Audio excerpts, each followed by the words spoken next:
അപ്പോൾ youth festival വന്നപ്പോൾ സംഘഗാനത്തിന് വരെ ഞാൻ ഒറ്റയ്ക്ക് പേര് കൊടുത്തിട്ടുണ്ട്. മിമിക്രി, മോണോ ആക്ട്, നാടകമൊക്കെ ഞാൻ തന്നെ എഴുതി, ഞാൻ തന്നെ അഭിനയിച്ച്, ഞാൻ തന്നെ സംവിധാനം ചെയ്ത നാടകം. അപ്പോൾ അന്ന് എനിക്ക് സ്കൂളിലെ കലാപ്രതിഭ ആയിട്ട് ഞാൻ തിരഞ്ഞെടുക്കപ്പെട്ടു.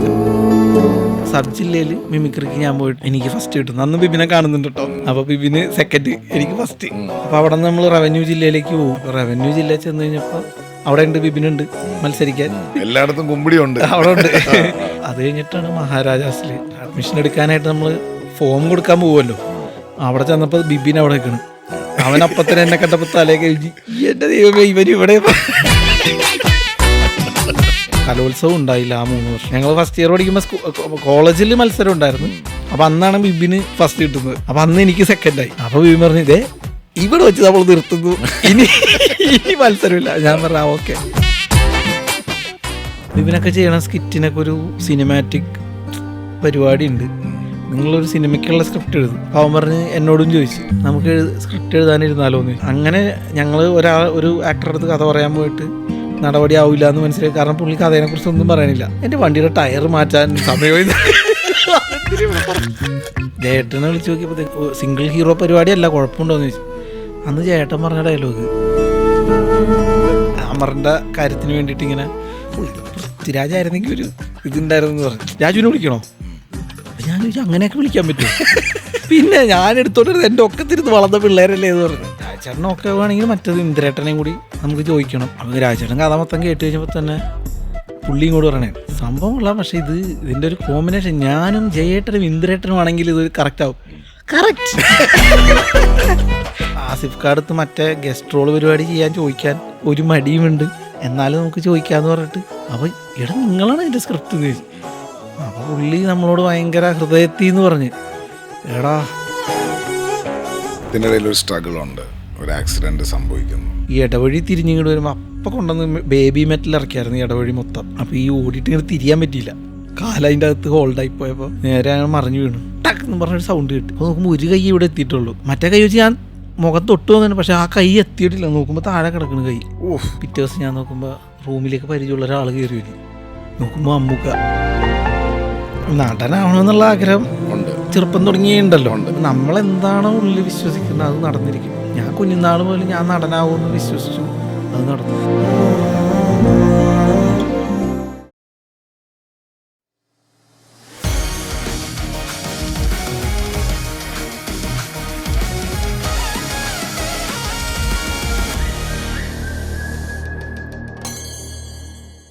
Some journeys are not written in comfort. They are carved out of struggle, rejection, and relentless belief. From standing behind the scenes to owning the spotlight, from being unheard to becoming a voice that people celebrate. Today we sit with a man who didn't wait for his opportunity. He created it. An actor, a writer, a performer who made Kerala laugh, cry, and reflect. This is not just a conversation. This is a story of grit, growth, and glory. Welcome to Shine with Nalan. Welcome, Vishnu Unnikrishnan. Namaskaram, Vishnu. Namaskaram. Thank you so much for coming. Vishnu ഇന്നൊരു സ്റ്റാറായി നിൽക്കുകയാണ്, ഒരു സെലിബ്രിറ്റിയാണ്. Film ഇൻഡസ്ട്രിയിൽ തൻ്റേതായ ഒരു സിഗ്നേച്ചറും ഉണ്ട്. അപ്പോൾ നമ്മളൊരു കുട്ടിക്കാലം തുടങ്ങാം. എവിടെയാണ് സ്ഥലമൊക്കെ? എവിടെ, നാട്ടിലെവിടെ സ്ഥലം? ഞാൻ എറണാകുളത്താണ്, കലൂരാണ് ജനിച്ചത്. കുറെ ആൾക്കാർ വിചാരിച്ചിരിക്കുന്നത് ഞാൻ കട്ടപ്പനക്കാരനാണ് സിനിമ കണ്ടിട്ട്. ഞാൻ പിന്നെ തിരുത്താറില്ല. അച്ഛനും അമ്മയൊക്കെ? അച്ഛനും അമ്മയും എല്ലാവരും കലൂര് തന്നെ ഉണ്ട്. അച്ഛൻ്റെ പേര് ഉണ്ണികൃഷ്ണൻ, അമ്മ ലീല. എനിക്ക് 2 ചേച്ചിമാരുണ്ട്. എങ്ങനെയാണ് സ്കൂൾ ലൈഫ് ഒക്കെ? എങ്ങനെയായിരുന്നു സ്കൂൾ? എൻ്റെ വീടിൻ്റെ അടുത്ത് തന്നെയുള്ള സെയിന്റ് അഗസ്റ്റിൻ സ്കൂളിലാണ് ഞാൻ പഠിച്ചത്, കലൂര്. LKG മുതൽ 10ാം ക്ലാസ് വരെ അവിടെയായിരുന്നു. പഠിത്തമൊക്കെ എങ്ങനെയായിരുന്നു? മിടുക്കരായിരുന്നു. വിട്ടുകൊടുക്കില്ല. ചെറിയ ക്ലാസ്സിലൊക്കെ തുടങ്ങി പറഞ്ഞ പോലെ 4ാം ക്ലാസ് വരെ എനിക്ക് സ്കോളർഷിപ്പ് ഒക്കെ കിട്ടിയിട്ടുണ്ട്. ചുമ്മാ പറഞ്ഞല്ല, ഇപ്പം ഞാൻ വിചാരിച്ചു വെറുതെ പറഞ്ഞാന്ന്. അടിപൊളി. ഓക്കെ. ചേച്ചിമാരെപ്പോഴും ഒരു ഭീഷണിയായിരുന്നോ പഠിത്തത്തിന്റെ കാര്യത്തിൽ? അല്ല, ഇവിടെ ഞാനായിരുന്നു കൂടുതൽ മാർക്ക് നേടിയ ആള്. അതിന്റെ ചെറിയ അഹങ്കാരം എനിക്കുണ്ടായിരുന്നു. അപ്പൊ ഈ പഠിപ്പികൾക്ക് പൊതുവെ ഈ കല വരാറില്ലല്ലോ. അത് ഞാൻ കൊച്ചായിരുന്നപ്പോൾ തന്നെ എൻ്റെ അച്ഛമ്മ ഉച്ചയ്ക്ക് ഉണ്ണാൻ കൊച്ചച്ഛൻ വരും, എൻ്റെ അച്ഛൻ്റെ അനിയൻ വരും എന്ന് പറഞ്ഞിട്ട് ചമ്മന്തി അരച്ചിട്ട് പെട്ടെന്ന് ചമ്മന്തി കല്ലിന്ന് അരകല്ലിന്ന് വടിച്ച് പാത്രത്തിലേക്ക് ആക്കിയിട്ട് അതുമായിട്ട് ഓടിപ്പോകുമ്പോൾ അങ്ങനെ തട്ടി വീണു അച്ചമ്മ. അപ്പം ഞാനിത് കൊച്ചാണ്, ഞാനിത് കണ്ടു നിൽക്കുമല്ലോ. അപ്പം ഞാൻ ഈ സാധനം ഇമിറ്റേറ്റ് ചെയ്ത് എൻ്റെ അമ്മയും എൻ്റെ ചിറ്റമാരെയൊക്കെ കാണിച്ചു കൊടുത്ത് അച്ചമ്മ ഇങ്ങനെയാണ് ഉച്ചയ്ക്ക് വീണതെന്ന് പറഞ്ഞിട്ട്.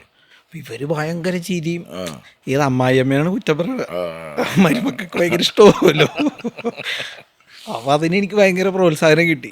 അവിടുന്നാണ് നമ്മൾ ചേട്ടാ ഇത് കൊള്ളാലോ, ഈ ഇമിറ്റേഷൻ പരിപാടിക്ക് നല്ല മാർക്കറ്റ് ഉണ്ടെന്ന് മനസ്സിലായി തോന്നുന്നു. ചെറുത് എല്ലാം 2ലോ 3ലൊക്കെ പഠിക്കണായിരിക്കും. അപ്പൊ അതിന് നല്ല കയ്യടി കിട്ടിയല്ലോ. പിന്നെ എൻ്റെ അമ്മാവൻ്റെ മോനുണ്ട് വിപിച്ചേട്ടൻ. അപ്പൊ പുള്ളി അന്ന് മിമിക്രി ഒക്കെ ചെയ്യും. അപ്പൊ പുള്ളി NN പിള്ളയുടെ ശബ്ദം അനുകരിക്കുന്നു.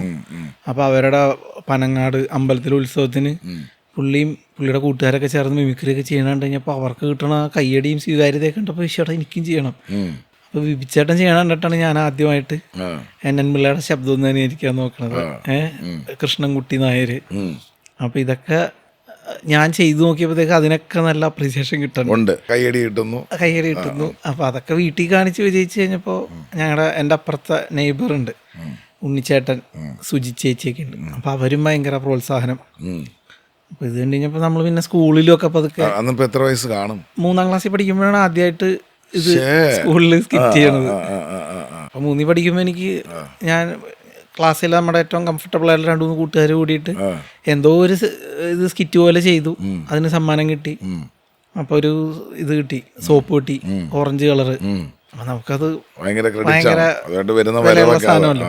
അത് കഴിഞ്ഞ് പിന്നത്തെ വർഷം എനിക്ക് ഒരു ഇത് കിട്ടി, മഗ് കിട്ടി, പ്ലാസ്റ്റിക്കിന്റെ. അപ്പൊ അതൊക്കെ നമുക്ക് ഭയങ്കര വാല്യൂബിൾ തിങ്സ് ആണ്.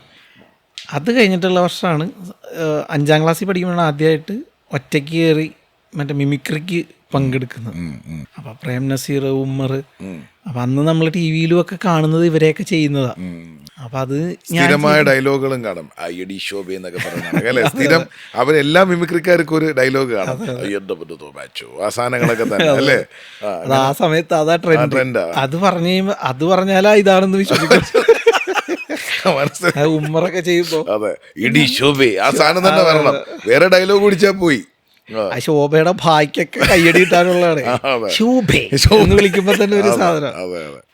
ഞാനാണെങ്കിൽ കുരുട്ടടക്ക പോലെ ഇരിക്കണേ. എൻ്റെ ഒരു ശരീരവും വെച്ചിട്ട് ഞാൻ ഉണ്ട കണ്ണൊക്കെ പിടിച്ച് ചെയ്യുമ്പോൾ തന്നെ ഭയങ്കര കൗതുകവും കയ്യടിയുമാണ്. അങ്ങനെ ഒരു ടീച്ചർ കാണുമല്ലോ, ഒരു സാറ് കാണുമല്ലോ എപ്പോഴും നമ്മളെ പ്രോത്സാഹിപ്പിക്കാൻ. ഒന്നല്ല, ഒരുപാട് പേരുണ്ട്. ഞാൻ സെന്റ് ജോസഫില് പഠിക്കുമ്പോൾ എന്നെ കഥ പറച്ചിലിന് ആണ്. എനിക്ക് കഥ പറച്ചിൽ എന്താ പരിപാടി എന്ന് പോലും അറിയില്ല. പക്ഷെ എന്നെ ജോസ് മാത്യു എന്ന് പറയുന്ന സാറ് പറഞ്ഞ് കഥ പറച്ചിലിന് പോവാന്ന് പറഞ്ഞ് പുള്ളി എന്നെ വിളിച്ചുകൊണ്ട് പോയി. കഥാപ്രസംഗമല്ല, കഥ പറച്ചിൽ എന്ന് പറഞ്ഞിട്ടൊരു മത്സരമുണ്ട്. അപ്പം അതിനുവേണ്ടി SRV സ്കൂളിലാണ് സബ് ജില്ലാ മത്സരത്തിന് കൊണ്ടുപോയേക്കാം.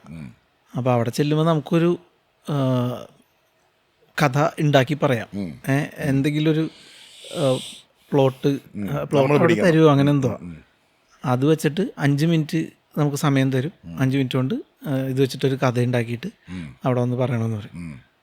അപ്പോൾ ഞങ്ങൾ കുറച്ച് പിള്ളേരെ അതിൻ്റെ അടുത്ത് കയറ്റിയിരുത്തി. അപ്പോൾ ഞാനെന്തൊക്കെയോ ആലോചിച്ചു. അപ്പോൾ ഞാൻ അങ്ങോട്ട് പോകുമ്പോൾ വഴി കണ്ട പോസ്റ്റർ ഇലവങ്കോട് ദേശം എന്ന് പറഞ്ഞ സിനിമയുടെ പോസ്റ്റർ കണ്ട എനിക്ക് ഓർമ്മയുണ്ട്. ഞാനപ്പോൾ അത് വെച്ച് തുടങ്ങാം. അതെനിക്ക് ഇപ്പോഴും ഓർമ്മയുണ്ട്. ഞാൻ 7ൽ എങ്ങാണ്ട് പഠിക്കണേ. ഇലവങ്കോട് ദേശം എന്ന് പറയുന്നൊരു നാട്ടിൽ എന്നും പറഞ്ഞിട്ടാണ് ഞാൻ കഥ പറഞ്ഞു തുടങ്ങിയത്. അപ്പോൾ ഈ ജഡ്ജസ് അപ്പം തുടങ്ങി ചിരിക്കുന്നുണ്ട്. കാരണം എനിക്ക് വായി തോന്നിയ പോലെ ഞാനെന്തൊക്കെയോ പറഞ്ഞു. എനിക്കന്ന് സെക്കൻഡ് കിട്ടി.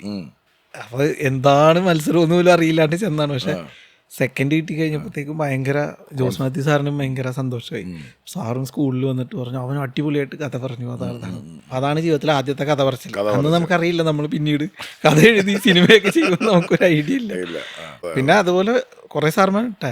MO ജോയി എന്ന് പറയുന്ന സാറുണ്ട്, ബിജു ജോയി എന്ന് പറയുന്ന സാറുണ്ട്. ഇവരൊക്കെ നമ്മളെ ഈ പറഞ്ഞ പോലെ കലാരംഗത്ത് ഒരുപാട് പ്രോത്സാഹിപ്പിച്ച ആൾക്കാരാണ്. ഞങ്ങളെ ടെസി സിസ്റ്റർ, പിന്നെ ഒരു പീറ്റർ സാർ ഉണ്ടായിരുന്നു. പേരുകൾ പറഞ്ഞാൽ തീരില്ല. അതെ അതെ, എടുത്തു പറഞ്ഞില്ലെങ്കിലും വിഷമം തോന്നരുത് അല്ലേ. ഈ 7ാം ക്ലാസ് കഴിഞ്ഞിട്ടുള്ള ജേർണി എങ്ങനെയായിരുന്നു? അല്ല അപ്പോഴും ഒക്കെ എൻ്റെ മനസ്സിൽ സിനിമയിലേക്ക് കയറണം എന്നുള്ള ഇതുണ്ട്, ആഗ്രഹമുണ്ട്. അത് നമ്മുടെ മുമ്പിൽ ചേട്ടൻ പറഞ്ഞ പോലെ ജയറാമേട്ടൻ മിമിക്രിയിലൂടെ സിനിമയിലെത്തി, കലാഭവൻമണി, സലിം കുമാർ, ഇവരൊക്കെ മിമിക്രിയിലൂടെ സിനിമയിലെത്തി എന്നുള്ളൊരു സാധനം നമ്മുടെ മുമ്പിൽ കിടക്കുക. നമുക്കൊരു ഓപ്ഷൻ ഉണ്ട്. അതെ, 10ാം ക്ലാസ്സിൽ എൻ്റെ ഓട്ടോഗ്രാഫിൽ ഏറ്റവും കൂടുതൽ സുഹൃത്തുക്കൾ എഴുതിയിട്ടുള്ളത് അതിനെക്കുറിച്ചാണ്. നീ എന്തായാലും നാളെ ഒരു നടനാവും, അപ്പൊ എന്നെ മറക്കരുത് അതൊക്കെ പറഞ്ഞു. അപ്പൊ ആ കൂട്ടുകാരൊക്കെ ആയിട്ട് ഇപ്പോഴും കണക്ഷൻ ഉണ്ട്. ഓട്ടോഗ്രാഫ് ഇപ്പോഴും വെച്ചിട്ടുണ്ട്. ഓട്ടോഗ്രാഫ് കാണാനില്ല. ഇല്ല, അതൊക്കെ ഇപ്പൊ വൈറലാക്കായിരുന്നു. അപ്പം വീട്ടിൽ അച്ഛൻ എന്തായിരുന്നു ജോലി? എന്തായിരുന്നു? അച്ഛൻ എറണാകുളം മാർക്കറ്റില ഒരു കടയിൽ ഷോപ്പ് അസിസ്റ്റന്റ് ആയിട്ട് വർക്ക് ചെയ്യുവാണ്. അമ്മ ഒരു പ്രസ്സിൽ ജോലിക്ക് പോകുന്നുണ്ടായിരുന്നു. അപ്പൊ വീട്ടിലെങ്ങനെ ഭക്ഷണമൊക്കെ എങ്ങനെയാണ്? അമ്മ തന്നെയാണ് കുക്ക് ചെയ്ത് പൊതിഞ്ഞ് സ്കൂളിൽ കൊണ്ടുപോകുന്ന ചോറും പാത്രത്തിലാണ് കൊണ്ടുപോയിക്കൊണ്ടിരുന്നത്. ഉച്ചയ്ക്ക് ചോറ് പാത്രം തുറക്കുമ്പം ഉള്ള ഒരു വിചാരങ്ങൾ. ആ 2 എക്സ്പീരിയൻസും ഉണ്ട് എനിക്ക്. ചോറ് കൊണ്ടുപോകണ പരിപാടിയും ഉണ്ട്, അല്ലാണ്ട് കഞ്ഞി ഉണ്ടല്ലോ സ്കൂളിൽ നിന്ന് കഞ്ഞിയും ചെറുപയറും കിട്ടുന്ന പരിപാടി. അപ്പോൾ കഞ്ഞിയും കുടിക്കും ഇടയ്ക്ക്. കാരണം കഞ്ഞി കുടിക്കുന്നവർക്ക് മാത്രമേ ഓണം അവധിക്കും ക്രിസ്മസ് അവധിക്കും 5 കിലോ അരി വെച്ച് സ്കൂളിൽ നിന്ന് കിട്ടും. അപ്പം അത് കഞ്ഞി കുടിക്കുന്നവർക്ക് മാത്രമേ ഉള്ളൂ. അത് കാരണം അപ്പം ഈ 10ാം ക്ലാസ് എന്ന് പറയുന്ന കടമ്പ കിടക്കണമല്ലോ അന്ന്. 10ാം ക്ലാസ് അല്ലെ, SSLC, അതൊക്കെ എങ്ങനെയായിരുന്നു? അത് ഭയങ്കര ടെൻഷനുള്ളൊരു ഏരിയയാണ്. കാരണം നമ്മൾ ചെറുപ്പം തുടങ്ങിയ സ്കൂളിലൊരു സ്റ്റാറാണ്. ഏത് എല്ലാവരുടെയും കണ്ണിലുണ്ണിയാണ്. അധ്യാപകർക്കൊക്കെ നമ്മളെ ഭയങ്കര ഇഷ്ടമാണ്. പഠിക്കുകയും ചെയ്യും, അത്യാവശ്യം പഠിക്കുകയും ചെയ്യും. അപ്പോൾ അതൊരു റെസ്പോൺസിബിലിറ്റിയും കൂടിയാണ്. കാരണം ഇങ്ങനെ ഒരു ഇമേജൊക്കെ ഉണ്ട്. ഇനി ഞാനെങ്ങാനും തോറ്റുപോയാൽ അതുകൊണ്ട് കണ്ടം വഴി ഇറങ്ങി ഓടിയാ മതി. അപ്പം എൻ്റെ കൊച്ചച്ഛൻ ട്യൂഷനൊക്കെ എടുക്കുന്ന ആളാണ്. അപ്പോൾ വേറെ പിള്ളേർക്ക് കൊച്ചച്ഛൻ ട്യൂഷനൊക്കെ എടുക്കുന്നുണ്ട്. 10ലായപ്പോൾ ഞാൻ ട്യൂഷനൊന്നും പോയിരിക്കുകയൊന്നുമില്ല. 10ലൊക്കെ ആയപ്പോൾ എനിക്കും ചെറിയൊരു ഇതുണ്ട്. അപ്പോൾ കൊച്ചച്ഛൻ ഇടയ്ക്ക് എനിക്കും പറഞ്ഞുതരും, കണക്കൊക്കെ പറഞ്ഞുതരും ചെയ്യും. അപ്പം എനിക്കിതൊന്നും മനസ്സിലാവണമില്ല. അപ്പോൾ കൊച്ചച്ഛൻ ഇവൻ്റെ കാര്യം രക്ഷയില്ലോ എന്നുള്ളൊരു റിയാക്ഷനൊക്കെ ഇടുന്നത്. അതോടുകൂടി എനിക്ക് ഭയങ്കര ടെൻഷനായി. പക്ഷെ എങ്ങനെയോ ഇതായി. ഫസ്റ്റ് ക്ലാസ് ഉണ്ടായിരുന്നു. അത് കഴിഞ്ഞ് കോളേജ് ജീവിതത്തിലേക്ക് അത് കഴിഞ്ഞ് പ്ലസ് ടു അവിടെയാണ് എനിക്ക് ശരിക്കും പറഞ്ഞാൽ എൻ്റെ ഒരു ടേണിംഗ് പോയിന്റ്. എനിക്ക് നമ്മുടെ കരിയറിലൊരു എന്താ പറയുക ബെഞ്ച് മാർക്ക് അവിടെ നിന്നാണ് ശരിക്കും സംഭവിക്കുന്നത്. കാരണം ദാറുൽ ഉലൂം എന്ന് പറയുന്ന സ്കൂളിലാണ് ഞാൻ പ്ലസ് 2 പഠിക്കുന്നത്. എറണാകുളം നോർത്തിലുള്ള കലാഭവൻ റോട്ടിലാണ്. അവിടെ ആ സ്കൂളിൽ അഡ്മിഷന് എൻ്റെ ചേച്ചി അവിടെയാണ് പഠിച്ചത്, മൂത്ത ചേച്ചി. അപ്പോൾ അവിടെ തന്നെ എനിക്കും അഡ്മിഷൻ കിട്ടി. അതിന് എൻ്റെ സെൻറ്റ് അഗസ്റ്റിൻ സ്കൂളിലെ ക്ലർക്ക് ഒരു ചേട്ടനുണ്ടായിരുന്നു. പുള്ളി ഒരു ലെറ്റർ തന്നു വിട്ടിട്ടുണ്ടായി, നീ എവിടെ അവിടെ കാണിക്കുന്നൊക്കെ പറഞ്ഞു. കാരണം ആ സമയത്ത് അഡ്മിഷൻ കിട്ടുന്നതിൻ്റെ ഒരു അതും ഭയങ്കര ടെൻഷനാണ്. നമ്മൾ ഉദ്ദേശിക്കുന്ന സ്ഥലത്ത് ചിലപ്പോൾ കിട്ടില്ല. നമ്മളെ കൂടെ പഠിച്ച 10 വരെ കൂടെ പഠിച്ച കൂട്ടുകാരൊക്കെ സ്പ്ലിറ്റായി പല പല വഴിക്കൊക്കെ പോയി. അപ്പോൾ കൂട്ടിനും ആരുമില്ല, അങ്ങനെയൊക്കെ ഉള്ളതുണ്ടല്ലോ.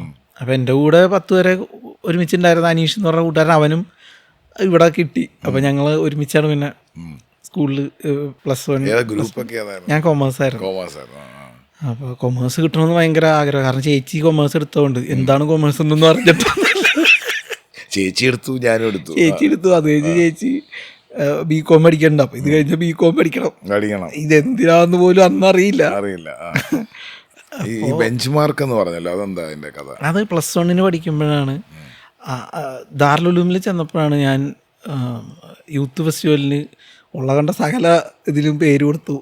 കാരണം നമ്മൾ ഓൾറെഡി കലാകാരൻ എന്നുള്ളൊരു അഡ്രസ്സിൽ അങ്ങനെ ഒരു ലെറ്ററും കൊടുത്ത് എന്നെ ആ ചേട്ടൻ വിട്ട് ആ ലെറ്റർ ഇവിടെ കൊടുക്കുകയൊക്കെ ചെയ്തതാണ്. അപ്പോൾ നമുക്കിവിടെ എന്തെങ്കിലും കാണിച്ചേ പറ്റുള്ളൂ. അപ്പോൾ യൂത്ത് ഫെസ്റ്റിവൽ വന്നപ്പോൾ സംഘഗാനത്തിന് വരെ ഞാൻ ഒറ്റയ്ക്ക് പേര് കൊടുത്തിട്ടുണ്ട്. എന്നിട്ട് അപ്പോൾ ഞാൻ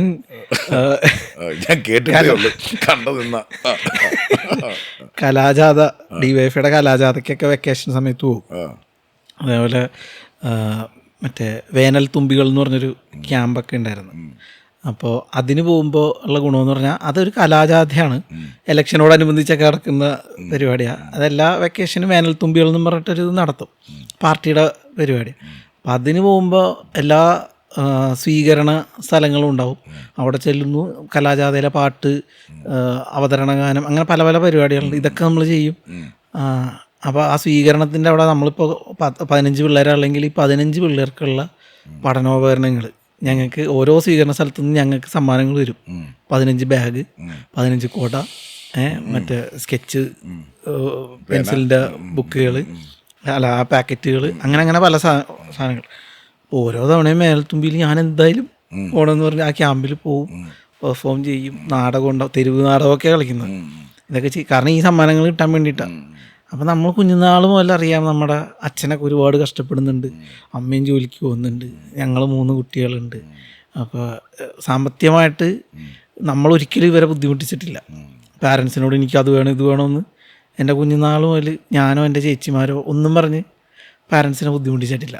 അപ്പോൾ അതിനുള്ളൊരു എനിക്ക് വേണം നമ്മളെ ഗൈഡ് ചെയ്തേക്കുന്ന ആൾക്കാർ പറഞ്ഞു തന്നതും കൊണ്ടായിരിക്കും. അയൽവക്കത്തുള്ളവരൊക്കെ ആണെങ്കിൽ പോലും നമ്മുടെ അച്ഛനെക്കുറിച്ചും എൻ്റെ അച്ചാമ്മേനെ കുറിച്ചൊക്കെ ഭയങ്കര ബൂസ്റ്റ് ചെയ്തവരൊക്കെ പറയുള്ളൂ.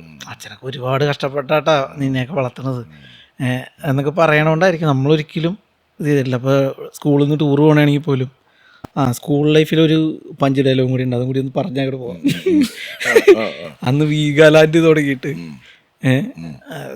വീഗാലാൻഡിൽ ടൂർ പോവാണ് സ്കൂളിൽ നിന്ന്. അപ്പോൾ അതിന് ഇത്ര രൂപ വേണം, 300 രൂപയോ സംതിങ് വേണം. ഞാൻ വീട്ടിൽ പറഞ്ഞിട്ട് പോലുമില്ല, കാരണം എനിക്കറിയാം 300 രൂപ എനിക്ക് ടൂർ പോകാനെന്നും പറഞ്ഞ് വീട്ടിൽ ഞാൻ ചോദിക്കൂല. ഞാൻ ഓൾറെഡി സ്കൂളിൽ പറഞ്ഞ് ഇല്ല ഞാൻ വരുന്നില്ല എന്ന് പറഞ്ഞു. അപ്പോഴാണ് അപ്പോൾ നമ്മുടെ കൂട്ടുകാരൊക്കെ പോകുന്നുണ്ട്, ആഗ്രഹമുണ്ട്. പക്ഷെ അപ്പോഴാണ് സബ് ജില്ല യുവജനോത്സവം നടക്കുന്നത്. സബ് ജില്ലയിൽ മിമിക്രിക്ക് ഞാൻ പോയിട്ട് 8ാം ക്ലാസ്സിൽ പഠിക്കുമ്പോഴാണ് എനിക്ക് ഫസ്റ്റ് കിട്ടുന്നത്. അന്ന് ബിബിനെ കാണുന്നുണ്ട് കേട്ടോ. അപ്പോൾ ബിബിന് സെക്കൻഡ്, എനിക്ക് ഫസ്റ്റ്. അപ്പോൾ സബ് ജില്ലയിൽ സമ്മാനാർഹരായ വിത്ത് എ ഗ്രേഡ് കിട്ടിയ എല്ലാവർക്കും ഗിഫ്റ്റ് കൂപ്പണുണ്ട്. വിത്ത് ഫാമിലി 4 പേർക്ക് വീഗാലാൻഡിൽ പോവാം. പിന്നല്ല. അപ്പോൾ സ്കൂളിൽ നിന്ന് ടൂർ വെച്ചേക്കണത് ഇപ്പോൾ 10ാം തീയതി ആണെങ്കിൽ ഞാൻ പോണത് 7ാം തീയതി. അതിന് മുമ്പേ സ്കൂളിൽ നിന്ന് ടൂർ പോണതിന് മുമ്പ് തന്നെ ഫാമിലി ആയിട്ട് ഞാൻ എൻ്റെ ചേച്ചി ചിറ്റ ഇവരൊക്കെ ആയിട്ട് നമ്മൾ ഓൾറെഡി വീഗാലാൻഡിൽ പോയി. ഞാനിവർ ടൂർ പോണതിന് മുമ്പ് തന്നെ വന്ന് ഞാൻ കഥ പറഞ്ഞു, അവിടെ ഇങ്ങനൊരു സാധനമുണ്ട്, അവിടെ ഇങ്ങനൊരു സാധനമുണ്ട്, ഭയങ്കര അങ്ങനെ പോയിട്ട് വന്നു. ട്രിപ്പൊക്കെ പോയിട്ട് വന്നു. 10ാം ക്ലാസ് കഴിഞ്ഞു, 11. അങ്ങനെ നമ്മൾ നിൽക്കുന്നത് ഇപ്പം +1 യൂണിവേഴ്സിറ്റിയിലാണ്. അല്ല, അവിടെ എല്ലാത്തിനും പേര് കൊടുത്തെന്ന് പറഞ്ഞല്ലോ. അപ്പോൾ ഈ വേനൽത്തുമ്പി കലാജാഥയ്ക്ക് പോയപ്പോൾ അവിടുത്തെ ഒരു അവതരണ ഗാനമായിട്ട് പഠിച്ചൊരു പാട്ടുണ്ട്.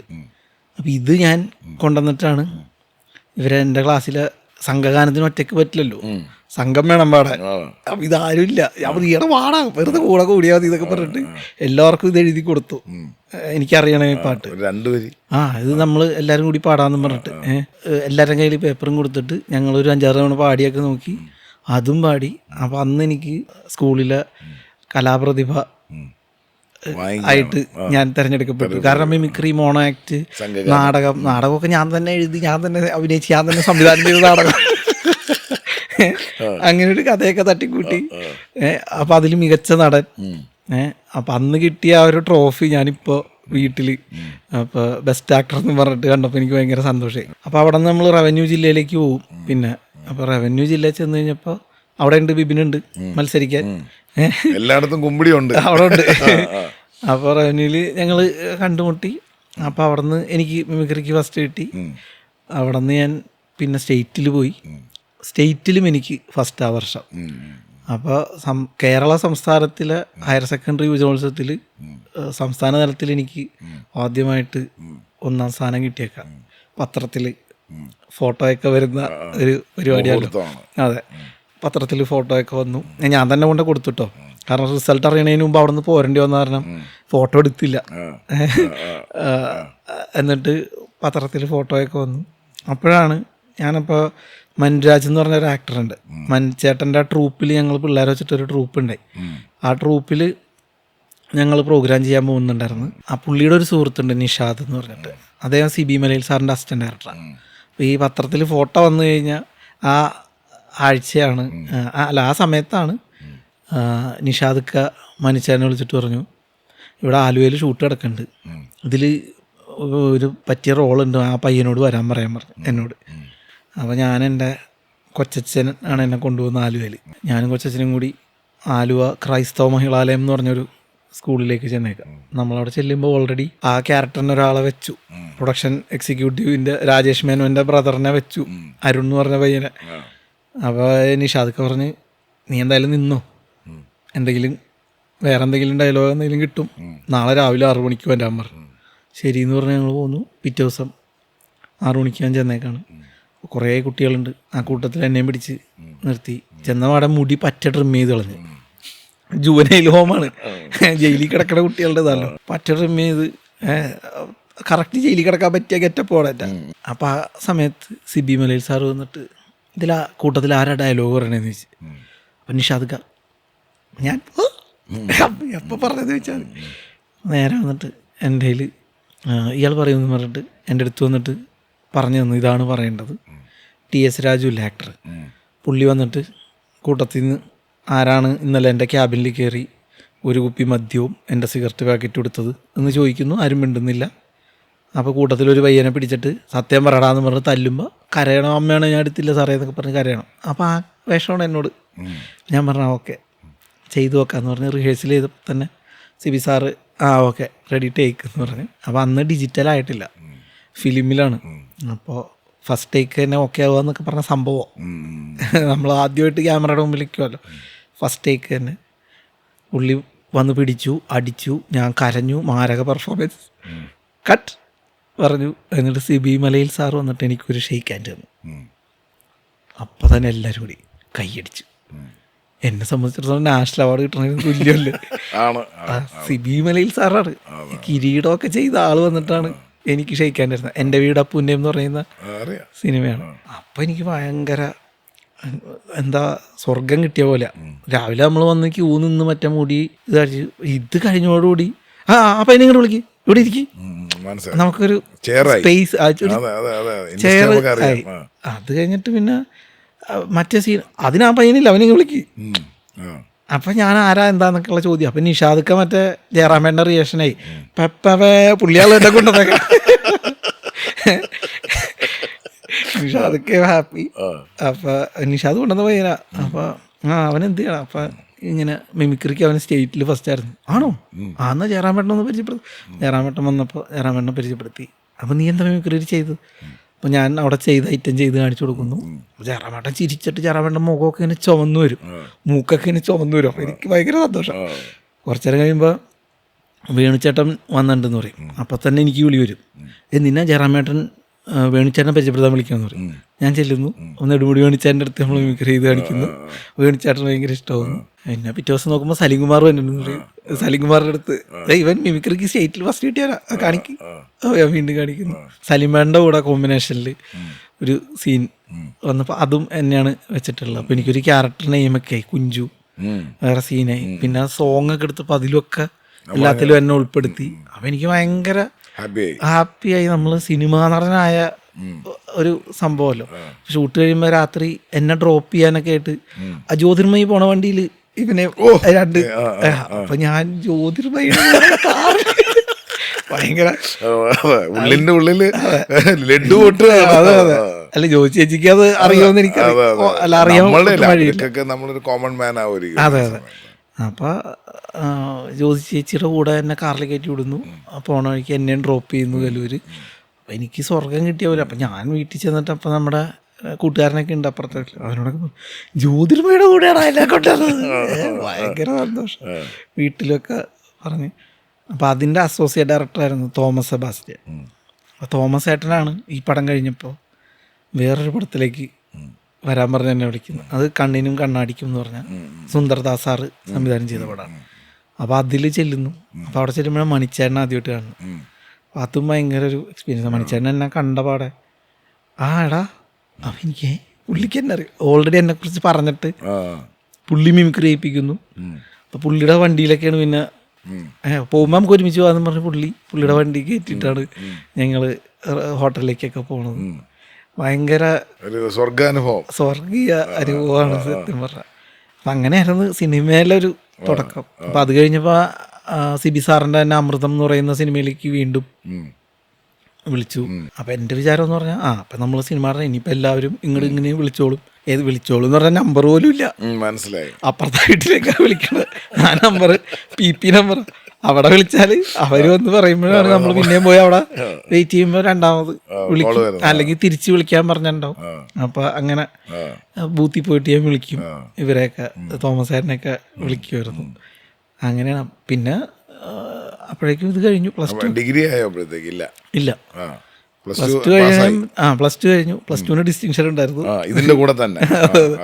അപ്പോൾ അത് കഴിഞ്ഞിട്ടാണ് മഹാരാജാസിൽ അഡ്മിഷൻ എടുക്കാനായിട്ട് നമ്മൾ ഫോം കൊടുക്കാൻ പോകുമല്ലോ. അവിടെ ചെന്നപ്പോൾ ബിബിൻ അവിടെ നിൽക്കണ്. അവനപ്പം തന്നെ എന്നെ കണ്ടപ്പോൾ തലേക്ക് എഴുതി, എൻ്റെ ദൈവമേ ഇവർ ഇവിടെ.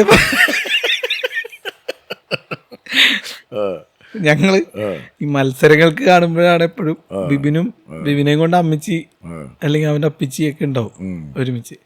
അപ്പൊ നിക്കടാന്ന് പറയും കാണുമ്പോ തന്നെ. അപ്പൊ ഞങ്ങള് ഇതൊക്കെ ഒരു ഫൺ മോഡൽ പറയണ കേട്ടോ. ഭയങ്കര സ്നേഹമാണ്. ഞങ്ങള് 6ാം ക്ലാസ്സിൽ പഠിക്കുന്ന സമയത്താണ് ആദ്യമായിട്ട് ഞങ്ങൾ കണ്ടുമുട്ടുന്നത്. ഞങ്ങളുടെ ഒരു കോമൺ ഫ്രണ്ട് ഉണ്ട്, ശ്രീനാഥ് എന്ന് പറഞ്ഞു. അവനിപ്പോൾ മസ്കറ്റില്ല. അപ്പോൾ ശ്രീനാഥ് ഈ സ്കൂളിൽ ഞാൻ മിമിക്രി ചെയ്ത് കഴിഞ്ഞപ്പോഴാണ് ശ്രീനാഥും മിമിക്രി ചെയ്യുന്നുണ്ട് അന്ന്. ശ്രീനാഥ് പറഞ്ഞടാ, എൻ്റെ വീടിൻ്റെ അടുത്ത് അമ്പലത്തിൽ ഉത്സവമാണ്, അവിടെ നീയും കൂടി വാ, അവിടെ എൻ്റെ ഒരു വേറൊരു കൂട്ടുകാരനുണ്ട്, നമുക്ക് 3 പേർക്കും കൂടി അവിടെ ചെയ്യാന്നൊക്കെ പറഞ്ഞു. അപ്പം ഞാൻ ഗസ്റ്റായിട്ട് വിളിച്ചേക്കണല്ലോ. ഓക്കെ, വീട്ടിലാദ്യം പറയണമല്ലോ. അപ്പം എൻ്റെ വീട്ടിൽ പറയാൻ ശ്രീനാഥിൻ്റെ അച്ഛൻ വന്ന് വിളിച്ചുകൊണ്ട് പോകാൻ. അങ്ങനെയാണ്. അല്ലാണ്ട് ഞാൻ ഈ 6ാം ക്ലാസ്സിൽ പഠിക്കുന്ന ആൾ എങ്ങനെ. ശ്രീനാഥിൻ്റെ അച്ഛൻ വന്നിട്ടാണ് എൻ്റെ വീട്ടിൽ വന്ന് പറഞ്ഞിട്ട് എന്നെയും കൂട്ടി ശ്രീനാഥും ഞാനും അവൻ്റെ അച്ഛനും കൂടി പോകുന്നത്. അവിടെ ചെന്നപ്പോഴാണ് ബിബിനെ ആദ്യമായിട്ട് കാണുന്നത്. അങ്ങനെയാണ് ഞങ്ങളൊരു പ്രോഗ്രാം സെറ്റ് ചെയ്ത് അവിടെ ചെയ്യുന്നു. പ്രോഗ്രാം വൻ വിജയം എന്ന് പറഞ്ഞാൽ വൻ വിജയം. അപ്പോൾ ഈ ബിബിനും ശ്രീനാഥും എന്തൊക്കെ ചെയ്യുമെന്ന് അവരുടെ നാട്ടുകാർക്ക് മൊത്തം അറിയാം.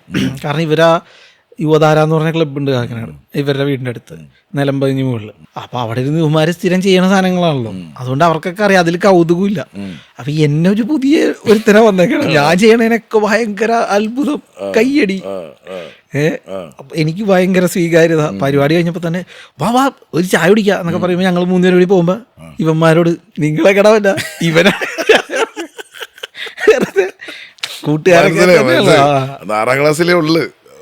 അത്ര അതെ തമാശയൊക്കെ പറഞ്ഞ് ഭയങ്കര, പക്ഷെ ഭയങ്കര സ്നേഹവും അന്ന് തുടങ്ങിയുള്ള കൂട്ടാണ്.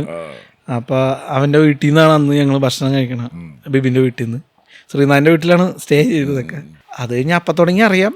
പിന്നെ ഈ യൂത്ത് ഫെസ്റ്റിവലിനൊക്കെ കാണുമ്പോഴായിരിക്കും. പിന്നെ മഹാരാജാസ് കോളേജിൽ അടിപൊളിയായിരുന്നു. ഞങ്ങൾ കയറിയ വർഷം തന്നെ മറ്റേ കലാലയ രാഷ്ട്രീയം നിർത്തലാക്കി.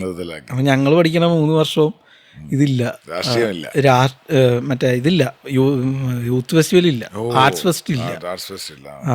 അപ്പോൾ ഇതുണ്ടായി, ഇലക്ഷനൊക്കെ ഉണ്ടായിരുന്നു, മറ്റേ ഫെസ്റ്റ് നടത്തിയില്ല. അതുകൊണ്ട് അവിടെ മത്സരങ്ങൾ ഉണ്ടായില്ല, മറ്റേ കലോത്സവം ഉണ്ടായില്ല ആ 3 വർഷം. അപ്പോൾ അതൊരു കണക്കിന് നന്നായിന്ന് ഞങ്ങളും പറയുമായിരുന്നു. ഞങ്ങൾ ഫസ്റ്റ് ഇയർ പഠിക്കുമ്പോൾ കോളേജിൽ മത്സരം ഉണ്ടായിരുന്നു. അപ്പം അന്നാണ് ബിബിന് ഫസ്റ്റ് കിട്ടുന്നത്. അപ്പം അന്ന് എനിക്ക് സെക്കൻഡായി. അപ്പോൾ ബിബിൻ പറഞ്ഞു, ഇതേ ഇവിടെ വെച്ച് നമ്മൾ നിർത്തുന്നു, ഇനി മത്സരമില്ല. ഞാൻ പറഞ്ഞ ഓക്കെ, ഇനി മത്സരം വേണ്ട എന്നും പറഞ്ഞിട്ട് പിന്നെ ഞങ്ങൾ ഒരുമിച്ചാണ് ട്രൂപ്പിന് വേണ്ടി എഴുതിയതും ഒക്കെ. പിന്നെ അവൻ ചാനലിൽ എഴുതുന്നുണ്ട്. അപ്പോൾ ആ സമയത്ത് എന്നോടും ചാനലിൽ പ്രോഗ്രാമിന് കയറാൻ പറയുമ്പോൾ ഞാൻ പറഞ്ഞു, ഇല്ലടാ ഞാൻ ചാനലിലെ പരിപാടിക്ക് നിൽക്കാനുള്ള, ഞാൻ എന്തായാലും സിനിമ നടനാവാൻ പോണേ ഉള്ളൂ, ഏത് സിനിമയെന്ന് വന്നിട്ടല്ല. എൻ്റെ മനസ്സിൽ നമ്മളെന്തായാലും സിനിമ ചെയ്യും, നടനായി ഓൾറെഡി കുറെ പടത്തിലൊക്കെ അഭിനയിച്ചിട്ടുണ്ട്. ഇനിയിപ്പോൾ വേറെ ആൾക്കാരിങ്ങനെ വിളിച്ചുകൊണ്ടിരിക്കും എന്നുള്ളൊരു പ്രതീക്ഷ ഉണ്ട്. അവിടെ ആരും വിളിക്കണമൊന്നുമില്ല. വല്ല ആണ്ടിലും കൊല്ലത്തിലാണ് ഈ പറഞ്ഞ അറിയുന്ന ആരെങ്കിലും വിളിക്കുന്നു, ഒരു സീൻ അല്ലെങ്കിൽ ചെറിയ 2-3 സീനൊക്കെയുള്ള പരിപാടിയാണ്. എന്നാലും എന്നെ സംബന്ധിച്ചിടത്തോളം അന്ന് ഞാൻ സിനിമാ നടനായി എന്നുള്ള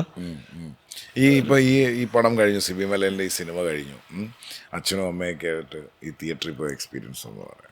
അച്ഛനും അമ്മയായിട്ടല്ല, ഞങ്ങൾ ഈ 10ാം ക്ലാസ് അല്ല +1 കഴിഞ്ഞപ്പോൾ ഈ പടം കഴിഞ്ഞല്ലോ, എൻ്റെ വീട് അപ്പൂൻ്റെ കഴിഞ്ഞു. ആ സമയത്ത് ഈ ബിബിൻ്റെയൊക്കെ നാട്ടിലെ ക്ലബിലെ പ്രോഗ്രാമിന് ഞാനും ബിബിനും ശ്രീനാഥും അനീഷ് എന്ന് പറഞ്ഞ വേറൊരു കൂട്ടുകാരനുണ്ട്, ഞങ്ങൾ എല്ലാവരും കൂടിയിട്ട് വീണ്ടും അവരുടെ അവിടുത്തെ പ്രോഗ്രാം ചെയ്ത്.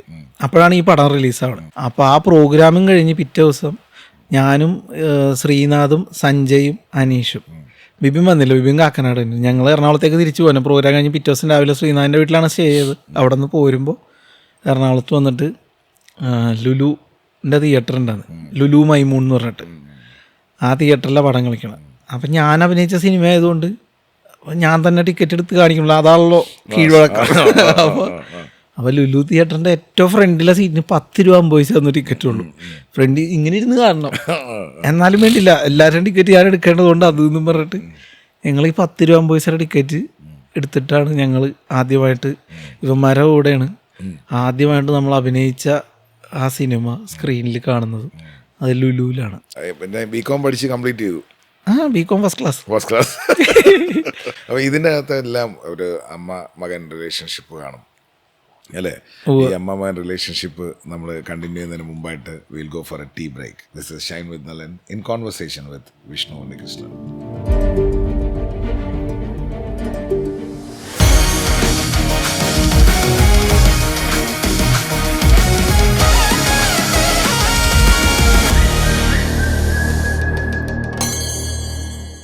So welcome back to Shine with Nalan. You are in conversation with Vishnu Unnikrishnan.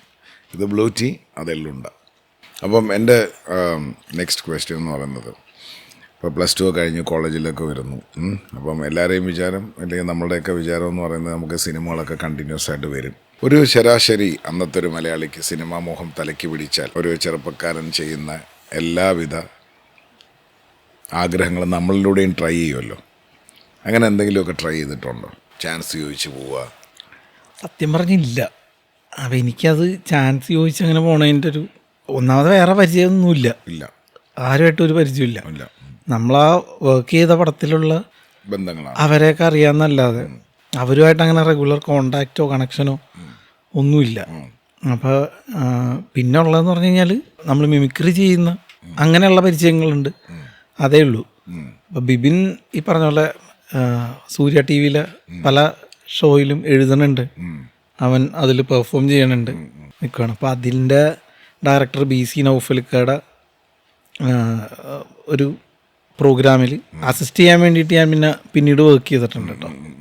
ഇതിൻ്റെ ഇടയിൽ ഞാൻ കുടുംബശ്രീയിൽ നിന്ന് ഡിഗ്രിയൊക്കെ കഴിഞ്ഞപ്പോൾ ലോൺ എടുത്ത് ഞങ്ങൾ ട്രൂപ്പ് തുടങ്ങിയായിരുന്നു. അപ്പം അങ്ങനെ അതിൽ നമ്മുടെ സുഹൃത്തുക്കളൊക്കെ ഉണ്ടായി, ബിബിനും ഉണ്ടായിരുന്നു.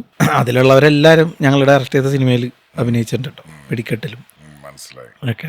അപ്പോൾ ഈ ഒരു യാത്ര നടക്കുകയാണ്. ഓക്കെ, ഒരു ഹീറോ എന്നൊക്കെ പറയുമ്പോൾ 6 അടി പൊക്കാം, വലിയ ഒരു 5 അടി പൊക്കാം, 5.5 അടി പൊക്കാം, അതിൻ്റെ ഒരു ഗ്ലാമർ, ഇതെല്ലാം ഒരു പരിവേഷമാണല്ലോ ഒരു ഫിലിം ഇൻഡസ്ട്രിയിൽ.